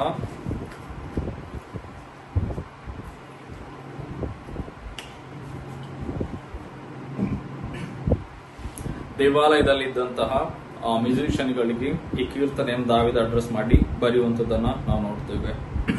ಮತ್ತೆ ಯಾವ ಸಂದರ್ಭದಲ್ಲಿ ದಾವೀದ ಇದನ್ನು ಬರೀತಾನೆ ಎಂಬುದಾಗಿ ನೋಡೋದಾದ್ರೆ, ದಾವೀದನಿಗೆ ಯಾರೋ ತಿರುಗಿ ಬೀಳ್ತಾರೆ ಯಾರೆಂಬುದಾಗಿ ನೋಡುವಾಗ ದಾವೀದನಿಗೆ ನಾವು ತುಂಬಾ ಸವಾಲುಗಳು ಇದ್ದದನ್ನ ನೋಡ್ತೇವೆ. ಆದ್ರೆ ಈ ಕೀರ್ತನೆಯಲ್ಲಿ ಯಾರು ದಾವೀದನಿಗೆ ವಿರುದ್ಧವಾಗಿ ತಿರುಗಿ ಬೀಳ್ತಾರೆ ಎಂಬುದಾಗಿ ನೋಡೋದಾದ್ರೆ ಅವನ ಸ್ವಂತ ಮಗನಾದಂತ ಅಬ್ಷಲೋಮನೇ ತಿರುಗಿ ಬೀಳುವಂತದನ್ನ ಈ ಕೀರ್ತನೆಯಲ್ಲಿ ನಾವು ನೋಡ್ತೇವೆ. ಕೆಲವರ ಪ್ರಕಾರ ಅಲ್ಲಿ ಉಪಯೋಗಿಸಲ್ಪಟ್ಟಂತ ಕೆಲವು ಪದಗಳು ತೀಕ್ಷ್ಣವಾಗಿ ಅಬ್ಷಲೋಮನಿಗೆ ಎಂಬುದಾಗಿ ತಿಳಿಸಿದ್ರೆ, ಒಂದು minimum level of theologians opinions ಪ್ರಕಾರ ಇಲ್ಲ, ಇದು ಬೇರೆಯವರು ಇರ್ಬೋದು ಅಂತ ಹೇಳಿ. So most of the theologians considers this is particularly written considering Absalom's activities during David's period ಎಂಬುದಾಗಿ ನಾವು ನೋಡ್ತೇವೆ. ದಾವೀದನ ಕಾಲದಲ್ಲಿ ಅಬ್ಷಲೋಮ ಮಾಡಿದ ಕಾರ್ಯಗಳನ್ನ ವಿರೋಧಿಸಿ ದಾವೀದ ಈ ಕೀರ್ತನೆಯನ್ನ ಬರೀತಾನೆ ಎಂಬುದಾಗಿ. ಸೊ ಈ ಕೀರ್ತನೆಯನ್ನ ನಾವು ವಚನಗಳ ಆಧಾರದಲ್ಲಿ ಧ್ಯಾನ ಮಾಡ್ತಾ ಹೋಗುವುದಾದ್ರೆ 55ನೇ ಅಧ್ಯಾಯ 1-3 ವಚನ ನಾನು ಓದ್ತೇನೆ. ದೇವರೇ, ನನ್ನ ಮೊರೆಯನ್ನ ಲಾಲಿಸು, ನನ್ನ ವಿಜ್ಞಾಪನೆಗೆ ಕಿವಿ ಮುಚ್ಚಿಕೊಳ್ಳಬೇಡ. ನನ್ನ ಕಡೆಗೆ ಲಕ್ಷ್ಯ ಕೊಟ್ಟು ಸದುತ್ತರವನ್ನು ದಯಪಾಲಿಸು. ಶತ್ರುಗಳ ಅಬ್ಬರ, ದುಷ್ಟರ ಹಿಂಸೆ ಇವುಗಳ ದೆಸೆಯಿಂದ ಪ್ರಲಾಪಿಸುವವನಾಗಿ ಒಯ್ದಾಡುತ್ತಾ ನರಳುತ್ತೇನೆ. ಅವರು ನನ್ನ ಮೇಲೆ ಅಪಾಯವನ್ನು ಬರಮಾಡಿ ಕೋಪದಿಂದ ನನ್ನನ್ನು ದ್ವೇಷಿಸುತ್ತಾರೆ ಎಂಬುದಾಗಿ. ಸೊ ಈ ಭಾಗವನ್ನ ನಾವು ನೋಡುವುದಾದ್ರೆ ಮಿಸರಿ ಇನ್ ಆಪರೇಷನ್ ಎಂಬುದಾಗಿ ನಾವು ವಿ ಕ್ಯಾನ್ ಇಂಟರ್ಪ್ರಿಟ್. ದಾವೀದ ಕಷ್ಟದ ಪರಿಸ್ಥಿತಿಯಲ್ಲಿ ಅಥವಾ ಯಾವ ರೀತಿಯ ಕಷ್ಟಗಳನ್ನ ಎದುರಿಸ್ತಾ ಇದ್ದಾನೆ ಎಂಬುದಾಗಿ ದೇವರ ಮುಂದೆ ಒಂದು ಎಕ್ಸ್ಪ್ಲೇನ್ ಮಾಡುವಂತಹ ಪರಿಸ್ಥಿತಿಯನ್ನ ನಾವು ಗಮನಿಸ್ತೇವೆ. ಇಲ್ಲಿ ದಾವೀದ ಮೊರೆಯನ್ನ ಲಾಲಿಸು, ವಿಜ್ಞಾಪನೆಗೆ ಕಿವಿಗೊಡು, ಲಕ್ಷ್ಯವಿಟ್ಟು ಸದುತ್ತರನ್ನು ದಯಪಾಲಿಸಿ ಎಂಬುದಾಗಿ ಹೇಳುವಾಗ ಕಷ್ಟ ಬಂದಾಗ ದಾವೀದನಿಗೆ ಯಾವಾಗಲೂ ಕಾಮನ್ ಆಗಿ ಆಗ್ತಿದ್ದಂತ ಒಂದು ಫೀಲಿಂಗ್ಸ್ ಏನಂತ ಹೇಳಿದ್ರೆ, god is separated from me ಎಂಬುದಾಗಿ, ದೇವರು ನನ್ನಿಂದ ದೂರವಾಗಿದ್ದಾನೆ ಎಂಬುದಾಗಿ. ಹಾಗಾಗಿ ದೇವರಿಗೆ ನಾನು ಏನೇ ಪ್ರಾರ್ಥನೆ ಮಾಡಿದ್ರು, ದೇವರಿಗೆ ನಾನು ಏನೇ ಹೇಳಿದ್ರು, ದೇವರು ಯಾಕೆ ಉತ್ತರ ಕೊಡ್ತಿಲ್ಲ ಎನ್ನುವಂತ ಭಾವನೆಗೆ ಅವನು ಅನೇಕ ಸಲ ನಡೆಸ್ತಾನೆ. ಅದಕ್ಕೋಸ್ಕರ ಅವನು ಕೇಳುವಂಥದ್ದು ಲಕ್ಷ್ಯವಿಟ್ಟು ಸದುತ್ತರವನ್ನ ದಯಪಾಲಿಸು, ಕಿವಿ ಮುಚ್ಚಿಕೊಳ್ಳಬೇಡ, ಲಾಲಿಸು ಎಂಬುದಾಗಿ. ನನ್ನ ಪ್ರಾರ್ಥನೆಗೆ ಬೇಗ ಸದುತ್ತರವನ್ನ ದಯಪಾಲಿಸಿ ಎಂಬುದಾಗಿ. ಇನ್ನೊಂದು ಕಡೆಗಳಲ್ಲಿ ಇಂಗ್ಲಿಷ್ ಟ್ರಾನ್ಸ್ಲೇಷನ್ ನೋಡುವಾಗ David says that I am stressed ಎಂಬುದಾಗಿ, ಅವನು ತುಂಬಾ ಒತ್ತಡಕ್ಕೆ ಒಳಗಾಗಿದ್ದಾನೆ ಎಂಬುದಾಗಿ. ಹಾಗಾಗಿ ಇಂತಹ ಒತ್ತಡದ ಸಂದರ್ಭದಲ್ಲಿ how crucial God's help is ಎಂಬುದಾಗಿ ದಾವೀದ ತನ್ನ ಜೀವನದಲ್ಲಿ ಭಾವಿಸ್ತಾನೆ. ದೇವರ ಸಮಯ ಕಷ್ಟದ ಸಂದರ್ಭಗಳಲ್ಲಿ ಎಷ್ಟು ಇಂಪಾರ್ಟೆಂಟ್ ಎಂಬುದನ್ನ ತಿಳಿದುಕೊಂಡು ಅದನ್ನ ಹೇಳುವಂತದ್ದನ್ನ ನಾವು ಗಮನಿಸುತ್ತೇವೆ. 3ನೇ ವಚನದಲ್ಲಿ ಹೇಳುವಂತದ್ದು, ಶತ್ರುಗಳ ಹಬ್ಬರ ದುಷ್ಟರ ಹಿಂಸೆ ಇವುಗಳ ದೆಸೆಯಿಂದ ಪ್ರಲಾಪಿಸುವವನಾಗಿ ಹೊಯ್ದಾಡುತ್ತಾ ನರಳುತ್ತೇನೆ. ಅವರು ನನ್ನ ಮೇಲೆ ಅಪಾಯವನ್ನು ಬರಮಾಡಿ ಕೋಪದಿಂದ ನನ್ನನ್ನು ದ್ವೇಷಿಸುತ್ತಾರೆ ಎಂಬುದಾಗಿ. ಸೊ ಇಲ್ಲಿ the voice of the enemies, ದಾವಿದನಿಗೆ ಅಲ್ಲಿ ಬರುವಂತ ಶೋಧನೆಗಳು ಕೇವಲ ಯುದ್ಧ ಮಾಡುವಂತದಲ್ಲ, ಅವನ ವಿರುದ್ಧವಾಗಿ ಬೇಡದೇ ಇರುವಂತ ವಿಷಯಗಳು, ರೂಮರ್ಸ್ ಅಥವಾ ದಾವಿದ ಅರಸನೇ ಅಲ್ಲ ಎನ್ನುವಂತ ಅನೇಕ ಅಭಿಪ್ರಾಯಗಳು ಅವನ ಸುತ್ತಮುತ್ತಲಿನ ಸಮಾಜದಲ್ಲಿ ಹೊರಗೆ ಬರ್ತಾ ಇರುವಾಗ ದಾವಿದ ಅದೆಲ್ಲವನ್ನ ಕೇಳಿಸಿಕೊಂಡು ಹೇಳುವಂಥದ್ದು, ಶತ್ರುಗಳ ಹಬ್ಬರ ದುಷ್ಟರ ಹಿಂಸೆ ಇವುಗಳ ದೆಸೆಯಿಂದ ನಾನು ದಿನನಿತ್ಯ ಕಷ್ಟವನ್ನ ಪಡ್ತಾ ಇದ್ದೇನೆ ಎಂಬುದಾಗಿ. ಇದೇನ್ ಮಾಡ್ತಾ ಇದೆ, ಕೇವಲ ದಾವಿದನಿಗೆ ಮಾತ್ರ ತೊಂದರೆ ಅನ್ನಲ್ಲ, ಅವನ ಸಂಸ್ಥಾನಕ್ಕೆ ಅಲ್ಲಿರುವಂತಹ ಮುಗ್ಧ ಜನರಿಗೆ ಕೂಡ ಸಮಸ್ಯೆಯನ್ನ ಉಂಟು ಮಾಡಿದೆ. ಹಾಗಾಗಿ ದೇವರೇ, please listen my prayer, have mercy on me ಎಂಬುದಾಗಿ ಪ್ರಾರ್ಥನೆ ಮಾಡುವಂತದನ್ನ ನಾವು ಗಮನಿಸ್ತೇವೆ. ಮುಂದಿನ ವಚನಗಳಲ್ಲಿ ವಚನ 4ರಿಂದ 8 ನಾನು ಓದ್ತೇನೆ. ಅದು, ನನ್ನ ಹೃದಯವು ನೊಂದು ಬೆಂದದೆ, ಮರಣ ಭಯವು ಆವರಿಸಿಕೊಂಡದೆ, ಅಂಚಿ ನಡುಗುತ್ತೇನೆ, ದಿಗಿಲು ನನ್ನನ್ನು ಹಿಡಿದದೆ. ಆಹಾ, ನನಗೆ ರೆಕ್ಕೆಗಳಿದ್ದರೆ ಪಾರಿವಾಳದಂತೆ ಹಾರಿ ಹೋಗಿ ಆಶ್ರಯಿಸಿಕೊಳ್ಳುತ್ತಿದ್ದೆನು. ಅವಸರದಿಂದ ಹಾನಿಕರವಾದ ಬಿರುಗಾಳಿಗೆ ತಪ್ಪಿಸಿಕೊಂಡು ದೂರ ಹೋಗಿ ಅರಣ್ಯ ಸ್ಥಳದಲ್ಲಿ ಪ್ರವಾಸಿಯಾಗಿರುತ್ತಿದ್ದೇನು ಅಂದುಕೊಂಡೆನು ಎಂಬುವಂಥದ್ದೇ. ಸೊ ಇಲ್ಲಿ ದಾವಿದ ಈ express is feelings of fear of fighting, ಒಂದು ಯುದ್ಧದ ಭಯವನ್ನ ದಾವಿದ ಹೊರಗೆ ಹಾಕುವಂಥದ್ದನ್ನ ನಾವು ಗಮನಿಸ್ತೇವೆ. ಅವನ ಹೃದಯ ನೊಂದು ಬೆಂದಿದೆ, ಮರಣದ ಭಯ, ಈಸ್ ಫಿಯರ್ ಆಫ್ ಡೆತ್ ಎಂಬುದಾಗಿ, ಮರಣದ ಭಯ ಅವನಿಗೆ ಆವರಿಸಿಕೊಂಡದೆ, ಅಂಚಿ ನಡುಗ್ತಾ ಇದ್ದೇನೆ, ತುಂಬಾ ಹೆದರಿದ್ದಾನೆ ಎಂಬುದಾಗಿ ನೋಡ್ತೇವೆ. ದಿಗಿಲು, ತುಂಬಾ ಭಯ ಅವನಿಗೆ ಸಿಕ್ಕಿದೆ. ಅಂತ ಪರಿಸ್ಥಿತಿಗಳಲ್ಲಿ ಈ ಮಾತನ್ನ ಹೇಳುವಂಥದ್ದು. ಸೊ ಕಷ್ಟಗಳು ಬಂದಾಗ ಸಹಜವಾಗಿ ವ್ಯಕ್ತಿ, ಯಾವುದೇ ಒಂದು ಪರ್ಸನ್ ತುಂಬಾ ಅಥವಾ ಕೆಲವು ಆಯಾಮಗಳಲ್ಲಿ ಕುಗ್ಗಿ ಹೋಗ್ತಾನೆ. ಫಸ್ಟ್ ಕಷ್ಟ ಬಂದಾಗ ದೈಹಿಕವಾಗಿ ಕುಗ್ಗಿ ಹೋಗ್ತಾನೆ, ಇನ್ನು ಕೆಲವು ಕಡೆಗಳಲ್ಲಿ ದೈಹಿಕವಾಗಿ ಆದ ಮೇಲೆ ಮಾನಸಿಕವಾಗಿ ಮತ್ತೆ ಆತ್ಮಿಕವಾಗಿ ಕುಗ್ಗಿ ಹೋಗ್ತಾನೆ. ಹಾಗಾಗಿ ದಾವಿದ ಇಲ್ಲಿ ಕುಗ್ಗಿ ಹೋಗಿರುವಂತದ್ದು ಕೇವಲ ದೈಹಿಕವಾಗಿ ಮಾತ್ರವಲ್ಲ, ಆಂತರಿಕವಾಗಿ ಕೂಡ ಒಳಗೆ ಕುಗ್ಗಿ ಹೋಗ್ತಾನೆ. ಕೆಲವು ವಿದ್ವಾಂಸರ ಪ್ರಕಾರ ಹೀಗೆ ನಾವು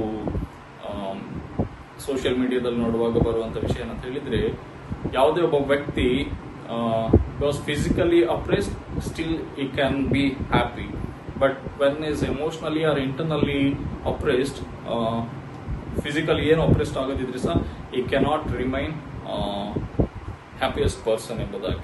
ನಮಗೆ ದೈಹಿಕವಾಗಿ ಏನೇ ಕಷ್ಟಗಳಿದ್ರೆ ಕೂಡ ಅಂತ ಹೇಳಿದ್ರೆ, ಒಬ್ಬ ವ್ಯಕ್ತಿ ಕಷ್ಟಪಡ್ತಾ ಇರ್ತಾನೆ ಕೆಲಸ ಮಾಡಿಕೊಂಡು ರೋಡಲ್ಲಿ ಅಥವಾ ಬೇರೆ ಹೊರಗೆ ಕೆಲಸ ಮಾಡುವಂಥದ್ದು, ಆದ್ರೆ ಅವನಿಗೆ ಯಾವುದೇ ಬೇರೆ ಪ್ರೆಷರ್ ಇಲ್ಲ ಒಳಗೆ ಅಂತ ಹೇಳಿದ್ರೆ ಅವನು ಸಂತೋಷವಾಗಿ ಇರ್ಬೋದು. ಆದ್ರೆ ಒಬ್ಬ ವ್ಯಕ್ತಿ ಫಿಸಿಕಲ್ ಆಗಿ ಅವನಿಗೆ ಏನು ರಿಸ್ಕ್ ಇಲ್ಲ, ಆದ್ರೆ ಮಾನಸಿಕವಾಗಿ ಅವನು ತುಂಬಾ ಆಂತರಿಕವಾಗಿ ತುಂಬಾ ಏನು ಪ್ರೆಷರ್ ಇದೆ ಅಂತ ಹೇಳಿದ್ರೆ ಆ ವ್ಯಕ್ತಿ ಬೇಗ ಕುಗ್ಗಿ ಹೋಗ್ತಾನೆ. ಅಂತ ವ್ಯಕ್ತಿ ತುಂಬಾ ಲಾಂಗ್ ಕ್ಯಾರಿ ಫಾರ್ವರ್ಡ್ ಮಾಡ್ಲಿಕ್ಕೆ ಆಗೋದಿಲ್ಲ ಎಂಬುದಾಗಿ. ದಾವಿದನಿಗೆ ಕೂಡ ಅಂತ ಒಂದು ಅನುಭವ ಆಗ್ತದೆ. ಅಲ್ಲಿ ಬರುವಂತ ಎಲ್ಲ ರೂಮರ್ಸ್, ಅವನಿಗೆ ಎದ್ದಂತಹ ದಂಗೆಗಳು, ಇದೆಲ್ಲವನ್ನ ಕೇಳಿ ದಾವಿದ ಫಿಸಿಕಲಿಗಿಂತ ಇಂಟರ್ನಲಿ ಈ ಬಿಕಮ್ ಅಪ್ರೆಸ್ಡ್ ಪರ್ಸನ್, ಅವನು ಬಹಳ ಕುಗ್ಗಿ ಹೋಗುವಂತದ್ದನ್ನ ನಾವು ನೋಡ್ತೇವೆ. ಸೊ ಇಂಥ ಪರಿಸ್ಥಿತಿ ಅವನಿಗೆ ಏನ್ ಮಾಡಿದೆ, ಭಯವನ್ನ ಹೊಟ್ಟಿದೆ. ಸೊ ಅವನಿಗೆ ಯಾವಾಗ ಥ್ರೆಟನ್ ಸ್ಟಾರ್ಟ್ ಆಯ್ತು, ಈ ಸ್ಟಾರ್ಟೆಡ್ ಟು ಫಿಯರ್, ಯಾವುದಕ್ಕೆಲ್ಲ ಎದುರಿ ಹೋಗ್ತಾನೆ, ಮರಣದ ಭಯ ಬಂದಿದೆ ಅವನಿಗೆ, ಅವನ ಹೃದಯ ನೊಂದು ಹೋಗಿದೆ ಎಂಬುದಾಗಿ. ಅದಕ್ಕೆ ನಾವು ಯಾವಾಗ್ಲೂ ಎಮೋಷನಲಿ ಇಂಟರ್ನಲಿ ಸ್ಟ್ರಾಂಗ್ ಬಿಲ್ಡ್ ಆಗಿರ್ಬೇಕಂತ ಹೇಳಿ ನೋಡ್ತೇವೆ. ನಮಗೆ ಬೈಬಲ್ ಇಂಪಾರ್ಟೆನ್ಸ್ ಕೊಡುವಂಥದ್ದೇ we must be internally well build ಎಂಬುದಾಗಿ. ನಾವು ದೇವರ ಆತ್ಮಿಕತೆಯಲ್ಲಿ ಆಂತರಿಕವಾಗಿ ಸ್ಟ್ರಾಂಗ್ ಆಗಿ ಬಿಲ್ಡ್ ಆಗಿರ್ಬೇಕು. ನಾವು ಸುಮ್ಮನೆ ಹೊರಗೆ ನೋಡ್ಲಿಕ್ಕೆ ಮಾತ್ರ they looks good, they behave well in their appearance ಎಂಬುದಾಗೆಲ್ಲ ನಾವು ಅರ್ಥ ಮಾಡೋದಾದ್ರೆ, but internally how we are well connected with God, how well we are build in our faithful journey, ಅದು ಇಂಪಾರ್ಟೆಂಟ್ ಆಗ್ತದೆ. ದಾವಿದನಿಗೆ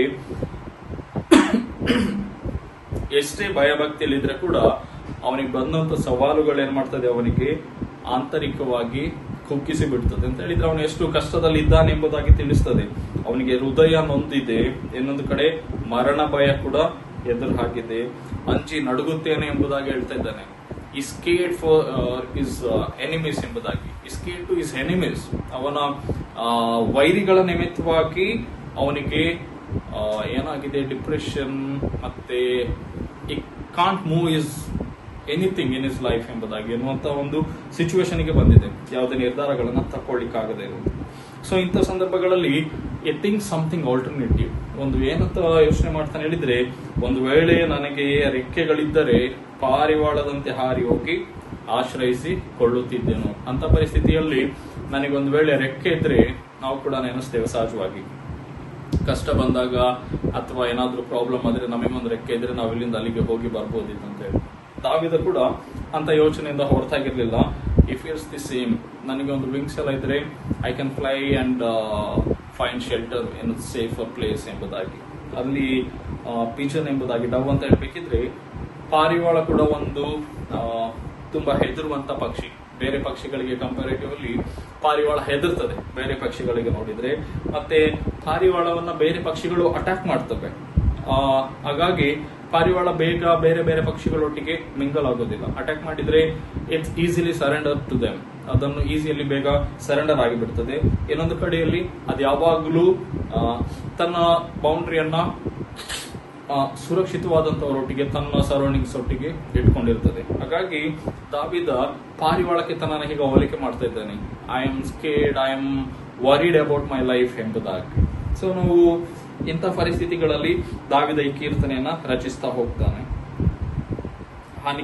ಅವಸರದಿಂದ ಹಾನಿಕರವಾದ ಬಿರುಗಾಳಿಗೆ ತಪ್ಪಿಸಿಕೊಂಡು ಅರಣ್ಯ ಸ್ಥಳದಲ್ಲಿ ಪ್ರವಾಸಿಯಾಗಿ ಇರುತ್ತಿದ್ದೇನೋ ಅಂದಿಕೊಂಡೆನು. ಅರಣ್ಯ ಸ್ಥಳ ಅಂತ ಹೇಳಿದ್ರೆ he wants something isolated place where no one could find out him. ಯಾಕೆಂತ ಹೇಳಿದ್ರೆ he was threatened, he need a space, he need a relaxation, free from all this burdens ಎಂಬುದಾಗಿ. ಅದಕ್ಕೋಸ್ಕರ ದಾವಿದ, ದೇವರೇ ನನಗೆ ಸಹಾಯ ಮಾಡು, ನಾನು ಎಷ್ಟರ ಮಟ್ಟಿಗೆ ಕುಗ್ಗಿ ಹೋಗಿದ್ದೇನೆ, ಎಷ್ಟರ ಮಟ್ಟಿಗೆ ಬಾಧಿಸಲ್ಪಟ್ಟಿದ್ದೇನೆ ಅಂತ ಹೇಳಿದ್ರೆ ಜನರು ನನ್ನ ಅಷ್ಟು ವಿರೋಧವನ್ನ ಕೊಟ್ಟಿದ್ದಾರೆ ಎಂಬುದಾಗಿ. ಸೊ ಇದಾದ ಮೇಲೆ ಸೇಲ್ ಎನ್ನುವಂತ ಒಂದು ಯಾವಾಗ್ಲೂ ಕೀರ್ತನೆಯಲ್ಲಿ ಬರುವಂತ ಒಂದು ಹೋಲ್ಡ್ ಇದೆ.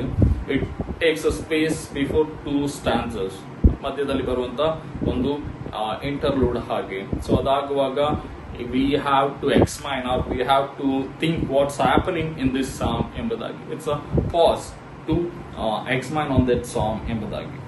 ನಾವು ಮುಂದಿನ ವಚನಗಳಲ್ಲಿ 9ರಿಂದ 11ನೇ ಅಧ್ಯಾಯ ವಚನಗಳನ್ನು ನೋಡುವುದಾದ್ರೆ, ಕರ್ತನೆ ಅವರ ಭಾಷೆಯನ್ನ ತಾರುಮಾರು ಮಾಡಿ ಅವರನ್ನ ಭ್ರಾಂತಿಗೊಳಿಸು, ಪಟ್ಟಣದಲ್ಲಿ ಕಲಹ ಬಲಾತ್ಕಾರಗಳು ಕಾಣಬರುತ್ತವೆ, ಅವೇ ಅದರ ಪೌಳಿ ಗೋಡೆಗಳ ಮೇಲೆ ಹಗಲಿರುಳು ಸುತ್ತುತ್ತಿರುವ ಕಾವಲುಗಾರರು, ಊರೊಳಗೆ ಕೇಡು ತೊಂದರೆಗಳು ಪ್ರಬಲವಾಗಿವೆ, ಅದರೊಳಗೆಲ್ಲ ನಾಶನವೇ, ತಿಪ್ಪಲಾಟವು ವಂಚನೆಯು ಅವರ ಬೀದಿಗಳಿಂದ ತೊಲಗವು ಎಂಬುವಂಥದ್ದು.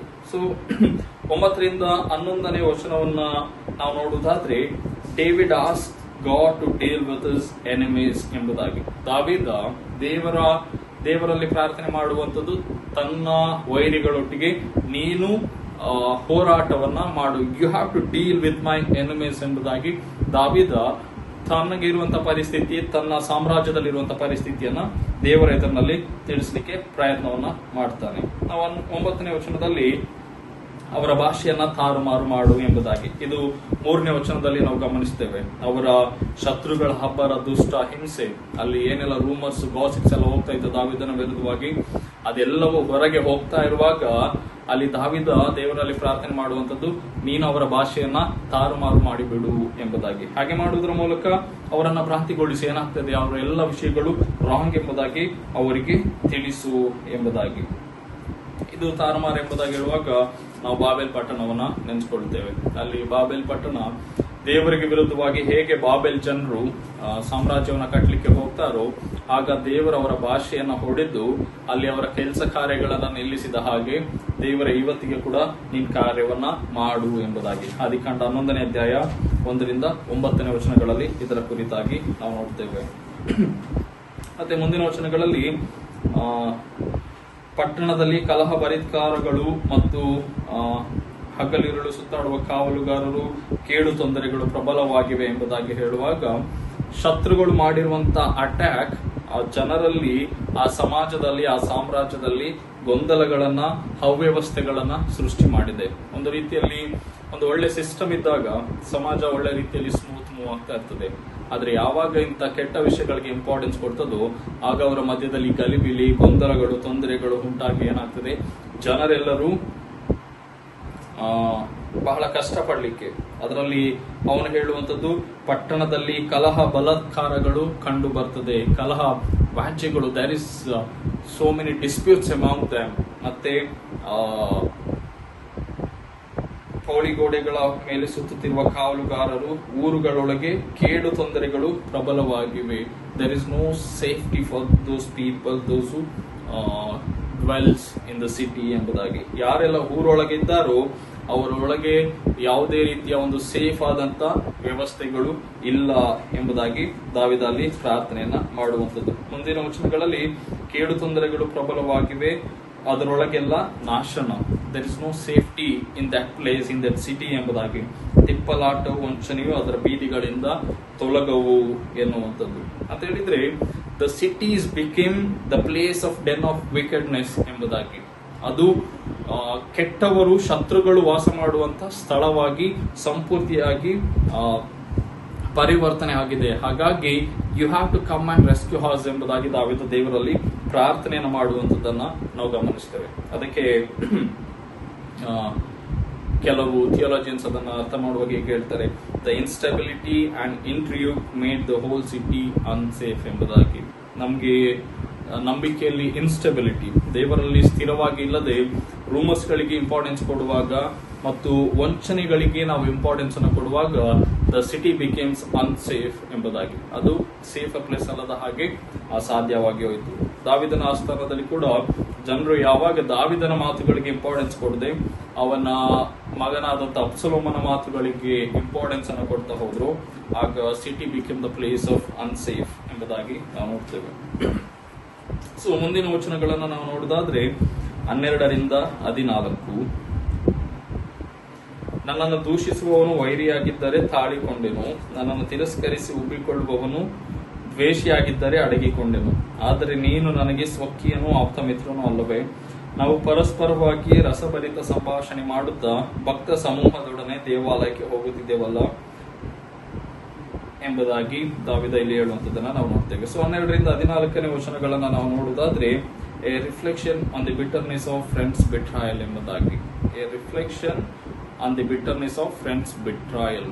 ಒಬ್ಬ ಮಿತ್ರ ದ್ರೋಹಿ ಮಾಡುವಂತಹ ದ್ರೋಹದ ಕೆಲಸ ಕಾರ್ಯಗಳನ್ನ ರಿಫ್ಲೆಕ್ಷನ್ ಮಾಡುವಂಥದ್ದು, ಅದರ ಮೇಲೆ ಅದನ್ನೆಲ್ಲ ನೆನಪು ಮಾಡಿಕೊಳ್ಳುವಂಥದ್ದು, ಮನವರಿಕೆ ಮಾಡಿಕೊಳ್ಳುವಂಥದ್ದನ್ನ ನಾವು ನೋಡ್ತೇವೆ. ಇಲ್ಲಿ ದಾವೀದ ಯಾವುದೋ ಒಬ್ಬ ವ್ಯಕ್ತಿಯ ಬಗ್ಗೆ ಮಾತನಾಡ್ತಾ ಇದ್ದಾನೆ. ಆ ವ್ಯಕ್ತಿ name is unnamed, there is no name mention to whom is addressing ಎಂಬುದಾಗಿ. ಆದ್ರೆ ಆ ವ್ಯಕ್ತಿಯ ಬಗ್ಗೆ ದಾವೀದ ಕೆಲವು ಮಾತುಗಳನ್ನ ಹೇಳ್ತಾನೆ. ಏನಂತ ಹೇಳಿದ್ರೆ, ಹಿ ವಾಸ್ ಸ್ವಕೀಯನು ಮತ್ತು ಆಪ್ತಮಿತ್ರನು, he was a good friend and his own person ಎಂಬುದಾಗಿ. ಅವನ ಸ್ವಂತ ಆಪ್ತ ಮಿತ್ರನು ಕೂಡ ಹಾಗಿದ್ದ ಎಂಬುದಾಗಿ ನಾವು ನೋಡ್ತೇವೆ. ಅಂತದ್ರಲ್ಲಿ ಅವನೊಟ್ಟಿಗೆ ಕಳೆದಂತ ಕೆಲವು ಸಂದರ್ಭಗಳನ್ನ ದಾವೀದ ನೆನಪು ಮಾಡಿಕೊಳ್ತಾ ಇದ್ದಾನೆ. ಏನಂತ ಹೇಳಿದ್ರೆ, ಅವನೊಟ್ಟಿಗೆ ದೇವಾಲಯಕ್ಕೆ ಒಟ್ಟಿಗೆ ಹೋಗ್ತಾ ಇದ್ದೆವು, ದೇವಾಲಯದಲ್ಲಿ ಒಟ್ಟಿಗೆ ಆರಾಧನೆಯನ್ನ ಮಾಡ್ತಾ ಇದ್ದೆವು, ಪರಸ್ಪರ ಹೆಲ್ಪ್ ಮಾಡ್ತಾ ಇದ್ದೆವು ಒಬ್ಬರಿಂದ ಇನ್ನೊಬ್ಬರಿಗೆ. ಆದ್ರೆ ಅವನೀಗ ಏನಾಗಿದ್ದಾನೆ, ನನಗೆ ವಿರುದ್ಧವಾಗಿ ದೂಷಿಸುವವನು ವೈರಿಯೂ ಆಗಿದ್ದಾನೆ ಎಂಬುದಾಗಿ. ಹೇಳಿದ್ರೆ ನಮಗೆ ಎಂತಹ ಫ್ರೆಂಡ್ಸ್ ಗಳನ್ನ ನಾವು ಮಾಡಿಕೊಳ್ತೇವೆ ಎಂಬುದಾಗಿ. ಅದಕ್ಕೆ ಒಬ್ಬರು ಹೇಳ್ತಾರೆ, no one are such real enemies as false friends ಎಂಬುದಾಗಿ. No one are such real enemies as false friends ಎಂಬುದಾಗಿ. ನಮ್ಗೆ ನಿಜವಾದಂತ ವೈರಿ ಯಾರಂತ ಹೇಳಿದ್ರೆ ನಮ್ಮ ಫೇಕ್ ಫ್ರೆಂಡ್ಸ್ ಗಳೇ ಹೊರತು ಬೇರೆ ಯಾರು ಅಲ್ಲ ಅಂತ. ಅಂತಂದ್ರೆ ನಾವೆಲ್ಲರನ್ನು ಫ್ರೆಂಡ್ಸ್ ಅಂತ ಕನ್ಸಿಡರ್ ಮಾಡೋದಕ್ಕಿಂತ ಮುಂಚೆ we must understand, V must no them properly. ಆವಾಗ ನಮಗೆ ಗೊತ್ತಾಗ್ತದೆ. ಇಲ್ಲ ಹೇಳಿದ್ರೆ ಫಾಲ್ಸ್ ಫ್ರೆಂಡ್ಸ್ ಅನ್ನ ನಾವು ತುಂಬಾ ಸೀರಿಯಸ್ ಫ್ರೆಂಡ್ಸ್ ಅಂತ ತಗೊಂಡ್ಬಿಟ್ರೆ ಆವಾಗ ದಾವಿದನಿಗೆ ಆದಂತಹ ಅನುಭವಗಳಾಗ್ತದೆ. ನಾವು ಅವನೊಟ್ಟಿಗೆ ಏನೆಲ್ಲ ಹಂಚ್ಕೊಂಡಿದ್ದೆವು, ಬಟ್ ಆದ್ರೆ ಈಗ ಅವನೇನ್ ಮಾಡ್ತಾ ಇದ್ದಾನೆ, ನನ್ನ ಜೀವನವನ್ನ ಮರಣ ಭಯಕ್ಕೆ ಒಪ್ಪಿಸಿಕೊಟ್ಟಿದ್ದಾನೆ ಎಂಬುದಾಗಿ ನಾವು ನೋಡ್ತೇವೆ. ಸೊ ಇದೇನಂತ ಹೇಳ್ತದೆ ಹೇಳಿದ್ರೆ, ದಾವಿದನಿಗೆ ತುಂಬಾ ಎಕ್ಸ್ಪೀರಿಯನ್ಸ್ ಗಳಾಗಿತ್ತು, ತುಂಬಾ ರಿಲೇಶನ್ಶಿಪ್ ಅಲ್ಲಿ, ಹಾಗೆ ತುಂಬಾ ಪ್ರಾಬ್ಲಮ್ ಗಳನ್ನ ಅವನು ಅನುಭವ ಮಾಡಿದ್ದ. ಆದ್ರೆ ಇವಾಗ ಮಗನಿಂದ ಬರುವಂತ ಪ್ರಾಬ್ಲಮ್ ಕೂಡ ಎಲ್ಲ ಸಂಬಂಧಗಳನ್ನ ಅಥವಾ ಸಂಬಂಧಗಳಲ್ಲಿ ಎಷ್ಟು ರೀತಿಯ ಸಮಸ್ಯೆಗಳು ಬರ್ತದೆ, ಯಾರನ್ನು ನಂಬಬೇಕಿದ್ರೆ ಕೂಡ ಎಷ್ಟು ಕೇರ್ಫುಲ್ ಆಗಿ ಇರಬೇಕು, ದೇವರನ್ನೇ ಹೆಚ್ಚಾಗಿ ನಂಬಬೇಕು ಯಾವುದೇ ಸಂಬಂಧಗಳಿಗಿಂತ ಎಂಬುದಾಗಿ ದಾವಿದ ಹೇಳುವಂತದ್ದನ್ನ ನಾವು ನೋಡ್ತೇವೆ. ನಾವು ವಚನ 15ಕ್ಕೆ ಹೋಗುದಾದ್ರೆ,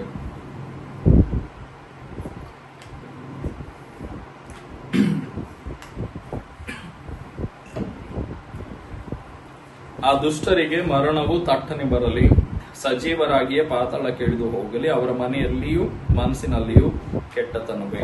asking God to take vengeance, ಪ್ರತಿಕಾರಕ್ಕಾಗಿ ದೇವರ ಹತ್ರ ಬೇಡುವಂಥದ್ದು. ದಾವಿದ 15ನೇ ವಚನದಲ್ಲಿ ಸ್ವಲ್ಪ ಮನಸ್ಸು ಚೇಂಜ್ ಮಾಡಿದಾಗ ಕಾಣಿಸ್ತದೆ. ಯಾಕೆಂತ ಹೇಳಿದ್ರೆ, ಇಂದಿನ ಎಲ್ಲ ವಚನಗಳಲ್ಲಿ ದೇವರೇ ಅವರನ್ನ ಶಿಕ್ಷಿಸು, ಅವನನ್ನ ನಾಶ ಮಾಡು ಹಾಗೆ ಪ್ರಾರ್ಥನೆ ಮಾಡ್ತಿದ್ದಂಥವನು 15ನೇ ವಚನಕ್ಕೆ ಬರುವಾಗ ಅಲ್ಲಿ ಅವನು ಹೇಳುವಂಥದ್ದು, ದುಷ್ಟರಿಗೆ ಮರಣವು ತಟ್ಟನೆ ಬರಲಿ ಎಂಬುದಾಗಿ. ಅಂತ ಹೇಳಿದ್ರೆ ಪ್ರತಿಕಾರವನ್ನ ದೇವರಿಗೆ ಅವನು ಬಿಡುವಂಥದ್ದು. ನಾವು ಕೋಪದ ಸಂದರ್ಭಗಳಲ್ಲಿ ನಾವೇ ರಿಯಾಕ್ಟ್ ಮಾಡ್ಲಿಕ್ಕೆ ಬೇಗ ಮುಂದೆ ಆಗ್ತೇವೆ. ಆದ್ರೆ ದಾವಿದ ಯಾವುದೇ ಒಂದು ಕೋಪದ ಪರಿಸ್ಥಿತಿಯಲ್ಲಿ ದೇವರ ಹತ್ರ ಅವನು ಬೇಡುವಂಥದ್ದು. ಅಂತ ಹೇಳಿದ್ರೆ ಇದೊಂದು ಓಲ್ಡ್ ಟ್ರೆಡಿಷನ್ ಆಫ್ ಪ್ರೇಯಿಂಗ್ ಅಂತ ಹೇಳ್ಬೋದು. ಅದನ್ನ ಯೇಸು ಸ್ವಾಮಿ ಬೇರೆ ರೀತಿಯಲ್ಲಿ ಅರ್ಥ ಮಾಡ್ತಾನೆ. ಅದು ಅಲ್ಲಿಗೆ ಸ್ಟಾಪ್ ಆಗ್ತದೆ ದಾವಿದನ ಕಾಲದಲ್ಲಿ. ಅದು ಯೇಸು ಸ್ವಾಮಿ ಏನಂತ ಹೇಳ್ತಾನೆ, ನೀವೇ ಪ್ರತಿಕಾರಕ್ಕೆ ಪ್ರತಿಕಾರವನ್ನ ತೀರಿಸದೆ, ಮುಯಿಗೆ ಮುಯಿ ತೀರಿಸದೆ ದೇವರಿಗೆ ಬಿಡ್ರಿ ಎಂಬುದಾಗಿ. ದಾವಿದ ಕೂಡ ಅದನ್ನ ಒಂದು ರೀತಿಯಲ್ಲಿ ಹೀಗೆ ಅರ್ಥ ಮಾಡ್ತಾನೆ, ತನಗಿದ್ದಂತ ಎಲ್ಲ ಕೋಪವನ್ನ ದೇವರಿಗೆ ನೀನೆ ಪ್ರತಿಕಾರಕ್ಕೆ ಪ್ರತಿಕಾರವನ್ನ ಮೂಯಿಗೆ ಮೂಯಿಯನ್ನ ತೀರಿಸಿ ಎಂಬುದಾಗಿ. ಪೌಲ ಕೂಡ ಅದನ್ನ ಹೇಳ್ತಾನೆ ರೋಮಾಪುರದವರಿಗೆ ಬರೆದ ಪತ್ರಿಕೆ 12ನೇ ಅಧ್ಯಾಯ 19ನೇ ವಚನದಲ್ಲಿ, ನೀವೇ ಮೂಯಿಗೆ ಮೂಯಿ ತೀರಿಸದೆ ಪ್ರತಿಕಾರವನ್ನ ದೇವರಿಗೆ ಬಿಡ್ರಿ ಎಂಬುದಾಗಿ. Don't take revenge from your self ಎಂಬುದಾಗಿ, ಎಲ್ಲವನ್ನ ದೇವರಿಗೆ ಕೊಡ್ಬೇಕೆಂಬುದಾಗಿ. ಇದು ಮೋಶೆ ಕಾಲದಲ್ಲಿ ಜನರು ದಂಗೆ ಎದ್ದಾಗ ಮೋಶೆ ಕೂಡ ಇಂಥ ಪ್ರಾರ್ಥನೆಗಳನ್ನ ಮಾಡ್ತಾ ಇದ್ದ. ಮೋಶೆ ಅಲ್ಲಿ ಇಸ್ರಾಯೇಲ್ರನ್ನ ನಡೆಸ್ಕೊಂಡು ಹೋಗ್ಬೇಕಿದ್ರೆ ಅವನ ವಿರುದ್ಧವಾಗಿ ತುಂಬಾ ದಂಗೆಗಳು ಹೇಳ್ತಾ ಇದ್ವು ಆ 40 ವರ್ಷಗಳಲ್ಲಿ. ಆಗ ಮೋಶೆ ಆ ದಂಗೆಯನ್ನ ಸಹಿಸಿಕೊಳ್ಳಲಾಗದೆ ದೇವರ ಹತ್ರ ಹೀಗೆ ಪ್ರಾರ್ಥನೆ ಮಾಡ್ತಾ ಇದ್ದ, ದೇವರೇ ಅವರನ್ನ ತಕೊಂಡ್ಬಿಡು, ಅವರನ್ನ ನಮ್ಗೆ ತಾಳ್ಕೊಳ್ಳಿಕ್ಕೆ ಆಗ್ತಾ ಇಲ್ಲ ಎಂಬುದಾಗಿ. ದಾವಿದ ಕೂಡ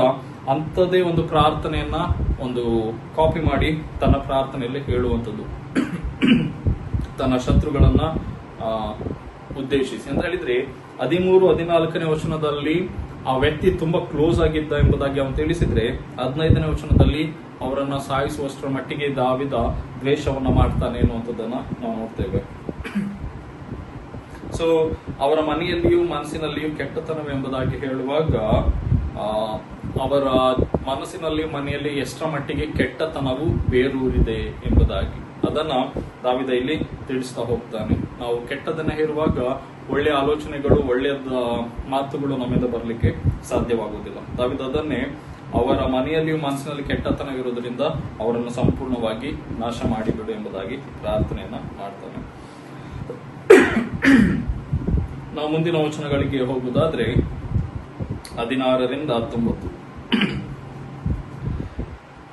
ನಾನಂತೂ ದೇವರಾದ ಯೆಹೋವನಿಗೆ ಮೊರೆ ಇಡುವೆನು, ಆತನು ನನ್ನನ್ನು ರಕ್ಷಿಸುವನು. ತ್ರಿಕಾಲದಲ್ಲಿಯೂ ಹಂಬಲಿಸುತ್ತಾ ಮೊರೆ ಇಡುವೆನು.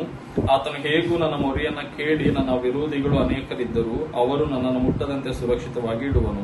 ಅನಾದಿ ಕಾಲದಿಂದ ಆಸನರೂಢನಾಗಿರುವ ದೇವರು ಲಕ್ಷ್ಯವಿಟ್ಟು ಅವರನ್ನ ತಗ್ಗಿಸಿ ಬಿಡುವನು ಎಂಬುದಾಗಿ. ಸೊ ಇದಕ್ಕೆ ನಾವು ಫೈಂಡಿಂಗ್ ರೆಸ್ಟ್ ಇನ್ ಗಾಡ್ ಎಂಬುದಾಗಿ, ದೇವರಲ್ಲಿ ವಿಶ್ರಾಂತಿಯನ್ನ ಅಥವಾ ರಕ್ಷಣೆಯನ್ನ ಪಡೆದುಕೊಳ್ಳುವಂಥದ್ದು ಎಂಬುದಾಗಿ. ಸೊ ದಾವಿದ ಒಂದು ಕಡೆ ಇಲ್ಲಿಯ ತನಕ 15ನೇ ವಚನದ ತನಕ ತನ್ನ ಕೋಪವನ್ನೆಲ್ಲ ಹೊರಗೆ ಹಾಕಿದ್ರೆ 16ನೇ ವಚನಕ್ಕೆ ಬರುವಾಗ ಈ started to feel kind of relaxation in the hand of God ಎಂಬುದಾಗಿ. ದೇವರ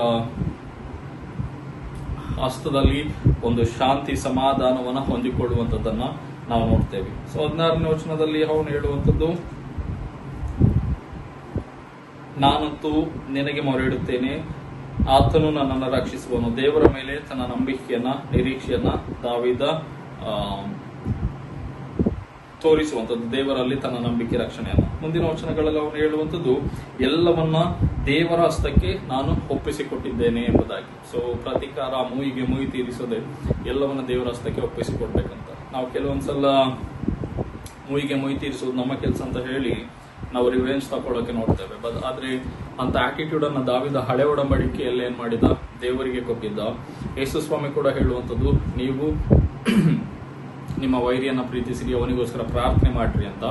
ಪೌಲ ಕೂಡ ಹೇಳ್ತಾನೆ, ಮುಯಿಗೆ ಮುಯಿ ತೀರಿಸುವಂಥದ್ದು ನಿಮ್ಮ ಕೆಲಸ ಅಲ್ಲ ಅಂತ ಹೇಳ್ಕೊಂಡು. ಸೊ ನಾವು ಅದನ್ನ ದೇವರಿಗೆ ಒಪ್ಪಿಸಿಕೊಟ್ರೆ ದೇವರು ತಕ್ಕ ಕಾಲದಲ್ಲಿ ಸರಿಯಾದಂತ ರೀತಿಯಲ್ಲಿ ಅವರಿಗೆ ರಿವೆಂಜ್ ಅನ್ನ ತಕ್ಕೊಳ್ತಾನೆ ಎಂಬುದಾಗಿ. ಸೊ 17ನೇ ವಚನದಲ್ಲಿ ತ್ರಿಕಾಲದಲ್ಲಿಯೂ ಹಂಬಲಿಸುತ್ತಾ ಮೊರೆ ಇಡುವನೆಂಬುದಾಗಿ ಹೇಳುವಾಗ ಯಾವಾಗಲೂ ನಿರಂತರವಾಗಿ ಪ್ರಾರ್ಥನೆ ಮಾಡುವಂಥದ್ದು. ತ್ರಿಕಾಲ ಅಂತ ಹೇಳಿದ್ರೆ 3 ಟೈಮ್ಗಳಲ್ಲಿ ಕೂಡ ದಾವಿದ ಪ್ರಾರ್ಥನೆಯನ್ನ ಮಾಡ್ತಾ ಇದ್ದ. ಆ 3 ಟೈಮಲ್ಲಿ ಪ್ರಾರ್ಥನೆ ಮಾಡುವಾಗ ದೇವರ ಮೇಲೆ ನಂಬಿಕೆ ದಾವಿದನಿಗಿದ್ದದ್ದು ಹೊರಗೆ ಬರ್ತಾ ಇತ್ತು. ದೇವರ ಮೇಲೆ ಎಷ್ಟು ಅಪಾರವಾದಂತ ನಂಬಿಕೆಯನ್ನ ಇಟ್ಟಿದ್ದ ಎಂಬುದಾಗಿ.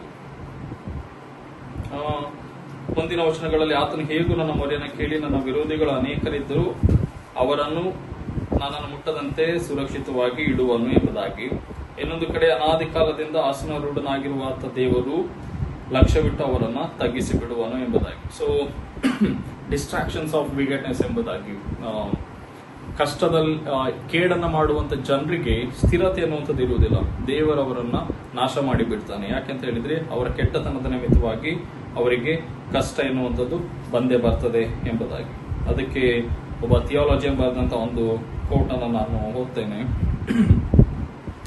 Most those who have few or no afflictions and trials in life have but little religion. They become sufficient to themselves and call not upon God ಎಂಬುದಾಗಿ. Most those who have few or no afflictions and trials in life have but little religion ಎಂಬುದಾಗಿ. ಅಂತ ಹೇಳಿದ್ರೆ ಯಾವುದೇ ವ್ಯಕ್ತಿಗೆ ಕೆಲವು ಸಮಸ್ಯೆಗಳು, ಕಷ್ಟಗಳು ಬಂದಾಗ ಅವರು ಧರ್ಮವನ್ನು ನಂಬಿಕೊಂಡಿರುವಾಗ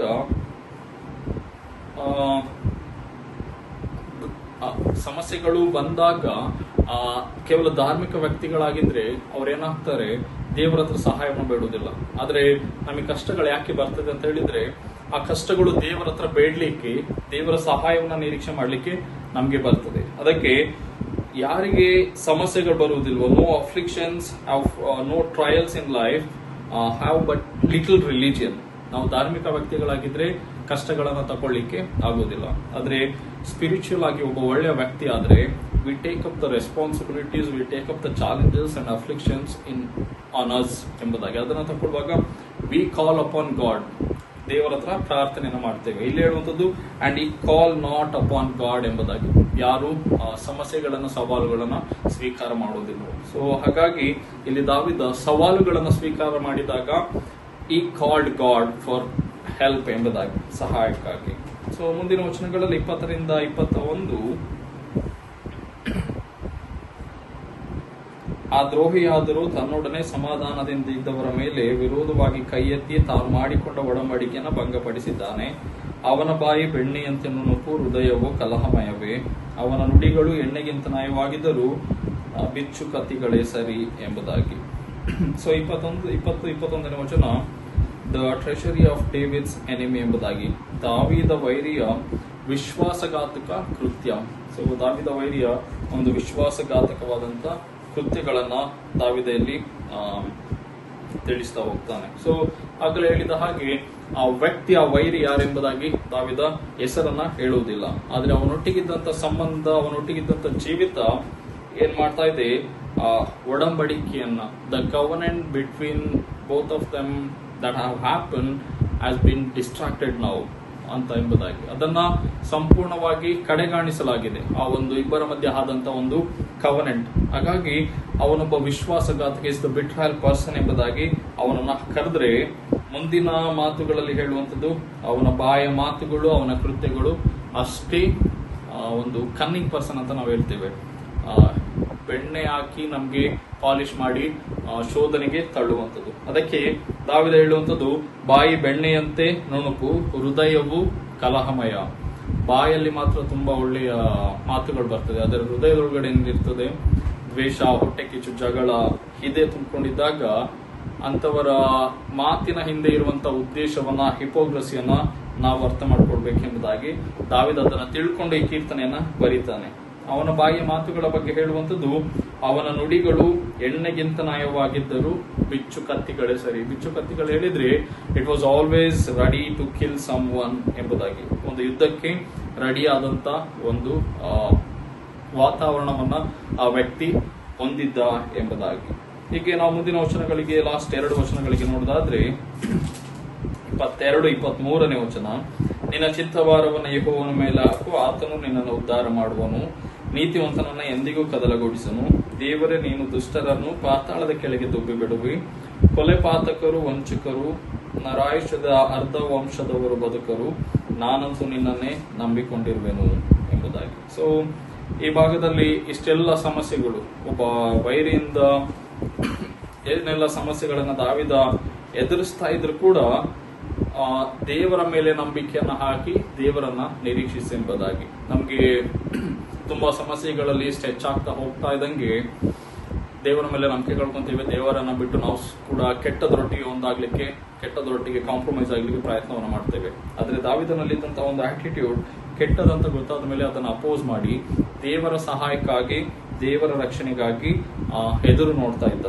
ಅಲ್ಲಿ ಚಿಂತಾಭಾರವನ್ನ, put your burdens on God ಎಂಬುದಾಗಿ, ನಿನ್ನ ಎಲ್ಲ ಭಾರವನ್ನ ದೇವರ ಮೇಲೆ ಹಾಕು. ನಮ್ಗೆ ಬರ್ಡನ್ ಎನ್ನುವಂಥದ್ದು ದೇವರ ಕೆಲವೊಂದ್ಸಲ ಅದನ್ನ ಇಂಪೋಸ್ ಮಾಡ್ತಾರೆ ನಮ್ಮ ಮೇಲೆ. ಯಾಕೆ ಅಂತ ಹೇಳಿದ್ರೆ, to know our ability and to grow our resistance power against the situations that comes to us. ನಮ್ಗೆ ಕೆಲವೊಮ್ಮೆ ಬರುವಂತ ಎಲ್ಲ ಸಿಚುವೇಶನ್ಗಳನ್ನ ಎದುರಿಸುವಂತ ಶಕ್ತಿಯನ್ನ ಬೆಳೆಸ್ಕೊಳ್ಳಿಕ್ಕೆ ಮಾತ್ರವಲ್ಲ, ನಮ್ಮಲ್ಲಿ ಒಂದು ಆಧ್ಯಾತ್ಮಿಕ ನಂಬಿಕೆಯನ್ನ, ತಾಳ್ಮೆನ ಬೆಳೆಸಲಿಕ್ಕೆ ಈ ಸಮಸ್ಯೆಗಳು ಎದುರಾಗ್ತದೆ. ಹಾಗಾಗಿ ದಾವೀದ ಹೇಳುವಂಥದ್ದು, ದೇವರ ಮೇಲೆ ಹಾಕಿದ್ರೆ God gives those spiritual strengths, will get patience, will get art of love, will get tolerance, will get resistance power. ಆತ್ಮಿಕವಾಗಿ ಅದನ್ನ ಹೇಗೆ ಎದುರಿಸಬಹುದು ಎಂಬುದಾಗಿ ಅದನ್ನ ದೇವರು ನಿನ್ಗೆ ಕೊಡ್ತಾನೆ. ಸೊ ನಿನ್ನ ದೇವರ ಮೇಲೆ ಹಾಕಿದ್ರೆ ದೇವರು ನಿನ್ನನ್ನು ಉದ್ಧಾರ ಮಾಡ್ತಾನೆ. And righteous people will not be displaced ಎಂಬುದಾಗಿ. ಅವನು ಆ ಸ್ಥಳದಿಂದ, ನೀತಿವಂತನು ಎಂದಿಗೂ ಕೂಡ ನಾಶ ಆಗುವುದಿಲ್ಲ. Righteous person will remain in the same place ಎಂಬುದಾಗಿ. ಅದೇ 23ನೇ ವಚನವನ್ನು ದಾವೀದ ಕನ್ಕ್ಲೂಡ್ ಮಾಡುವಾಗ ಹೇಳ್ತಾನೆ, ದುಷ್ಟರನ್ನ ಪಾತಾಳಕ್ಕೆ ದುಬ್ಬಿ ಬಿಡ್ತಿ, ಕೊಲೆ ವಂಚಕರನ್ನ ಅರ್ಧ ವಂಶದವರು ಬದುಕರು, ಅವರಿಗೆ ಏನಾಗ್ತಾರೆ, ಸಾಯ್ತಾರೆ ಎಂಬುದಾಗಿ.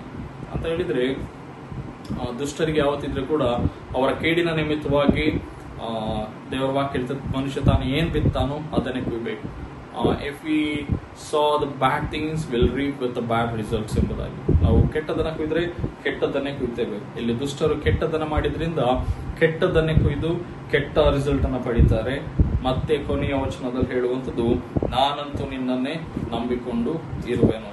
ದಾವೀದ ದೇವರನ್ನೇ ನಂಬಿಕೊಂಡು ಜೀವಿಸ್ತೇನೆ ಎಂಬುದಾಗಿ ಹೇಳುವಂಥದ್ದು. ಸೊ ಈ ಕೀರ್ತನೆ ಮೂಲಕ ನಮಗೆ ಸಿಂಪಲ್ ಆಗಿ ಅರ್ಥ ಮಾಡಿಕೊಡ್ಬೇಕಿದ್ರೆ, David had faced so many challenges, troubles and afflictions in his life, but he never gave up on his faith ಎಂಬುದಾಗಿ. ದೇವರ ಮೇಲಿನ ಯಾವತ್ತಿನ ತನ್ನ ನಂಬಿಕೆಯನ್ನ ಬಿಟ್ಕೊಡ್ಲಿಲ್ಲ.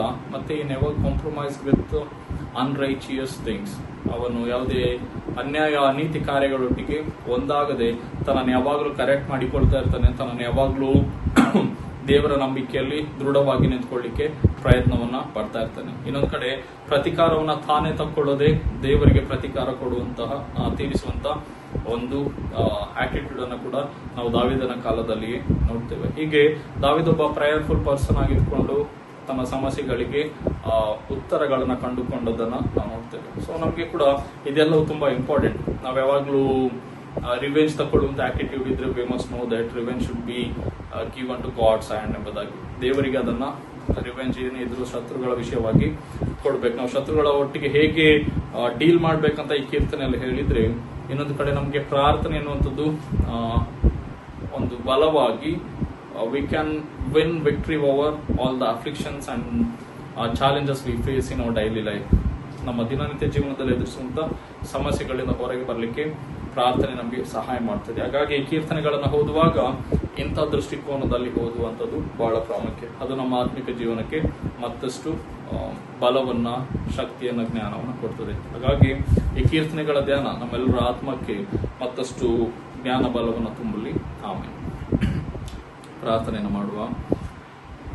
ಭೂಪರಲೋಕಗಳ ಒಡೆಯನೇ, ಸೃಷ್ಟಿಕರ್ತನೆ, ಸ್ವಾಮಿ ನಿನ್ನ ಎಲ್ಲ ಆಶೀರ್ವಾದಗಳಿಗಾಗಿ ಸ್ತೋತ್ರ ಹೇಳ್ತೇವೆ. ನಮ್ಮ ಕಷ್ಟದ ದಿವಸಗಳಲ್ಲಿ ಶತ್ರುಗಳು ಮೇಲೆ ಬೀಳುವಾಗ ನೀ ನಮ್ಮ ಜೊತೆಯಲ್ಲಿ ಇರುವುದಕ್ಕಾಗಿ ಸ್ತೋತ್ರ ಹೇಳ್ತೇವೆ. ನಿನ್ನ ವಾಕ್ಯ ಹೇಳುವ ಪ್ರಕಾರ ನೀತಿವಂತನು ಸ್ಥಿರವಾಗಿರುವನು, ಆತನನ್ನ ಕದಲಗೊಳಿಸುವನು ಎಂಬುದಾಗಿ ದಾವೀದನು ಹೇಳಿದ ಹಾಗೆ ನಾವು ನೀತಿವಂತರಾಗಿ ನಿನ್ನನ್ನು ನಂಬಿಕೊಂಡು ಜೀವಿಸುವಾಗ ನೀ ನಮ್ಮ ಜೊತೆಯಲ್ಲಿ ಇರುವುದಕ್ಕಾಗಿ ಯಾವುದೇ ಕೇಡುಗಳು ನಮ್ಮನ್ನು ಏನು ಮಾಡುವುದಿಲ್ಲ ಎನ್ನುವಂಥ ನಂಬಿಕೆಯನ್ನು ನಮ್ಮಲ್ಲಿ ಹುಟ್ಟಿಸು. ಆ ಮೂಲಕ ನಾವು ಸ್ಥಿರವಾಗಿ ನಿನ್ನ ಭಯಭಕ್ತಿಯಲ್ಲಿ, ನಂಬಿಕೆಯಲ್ಲಿ ಮುಂದೆ ಸಾಗಲಿಕ್ಕೆ ಆಗುವಂತೆ ನಮ್ಮೆಲ್ಲರನ್ನ ಬಲಪಡಿಸಿ ಎಂಬುದಾಗಿ ಬೇಡ್ತೇವೆ.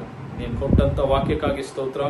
ಆ ವಾಕ್ಯ ನಮ್ಮ ಹೃದಯದಲ್ಲಿ ಶಾಶ್ವತವಾಗಿ ಉಳಿದು ನಮ್ಮನ್ನು ಬಲಪಡಿಸಲಿ ಎಂಬುದಾಗಿ ಬೇಡ್ತೇವೆ. ಈ ರಾತ್ರಿ ವೇಳೆಯಲ್ಲಿ ಈ ಆನ್ಲೈನ್ ಅಲ್ಲಿ ಪಾಲ್ಗೊಂಡ ಎಲ್ಲರ ಆತ್ಮಗಳ ಜೀವನಕ್ಕಾಗಿ ಸ್ತೋತ್ರ ಹೇಳ್ತೇವೆ. ಅವರ ಹೃದಯದಲ್ಲಿ ಕೂಡ ನೀನು ಕಾರ್ಯ ಮಾಡಿ ಅವರನ್ನು ಆತ್ಮಿಕವಾಗಿ, ದೈಹಿಕವಾಗಿ, ಮಾನಸಿಕವಾಗಿ ಬಲಪಡಿಸು. ಈ ಒಂದು ರಾತ್ರಿ ವೇಳೆಯಲ್ಲಿ ನಮ್ಮ ದೇಹ ಪ್ರಾಣಾತ್ಮಗಳನ್ನ ನಿನ್ನ ಹಸ್ತಗಳಿಗೆ ಒಪ್ಪಿಸ್ತೇವೆ. ಸುಖಕರವಾದ ವಿಶ್ರಾಂತಿಯನ್ನು ಕೊಡು. ಎಲ್ಲ ಕೆಟ್ಟ ಕನಸು ಅಪಾಯಗಳಿಗೆ ನಮ್ಮನ್ನು ತಪ್ಪಿಸು.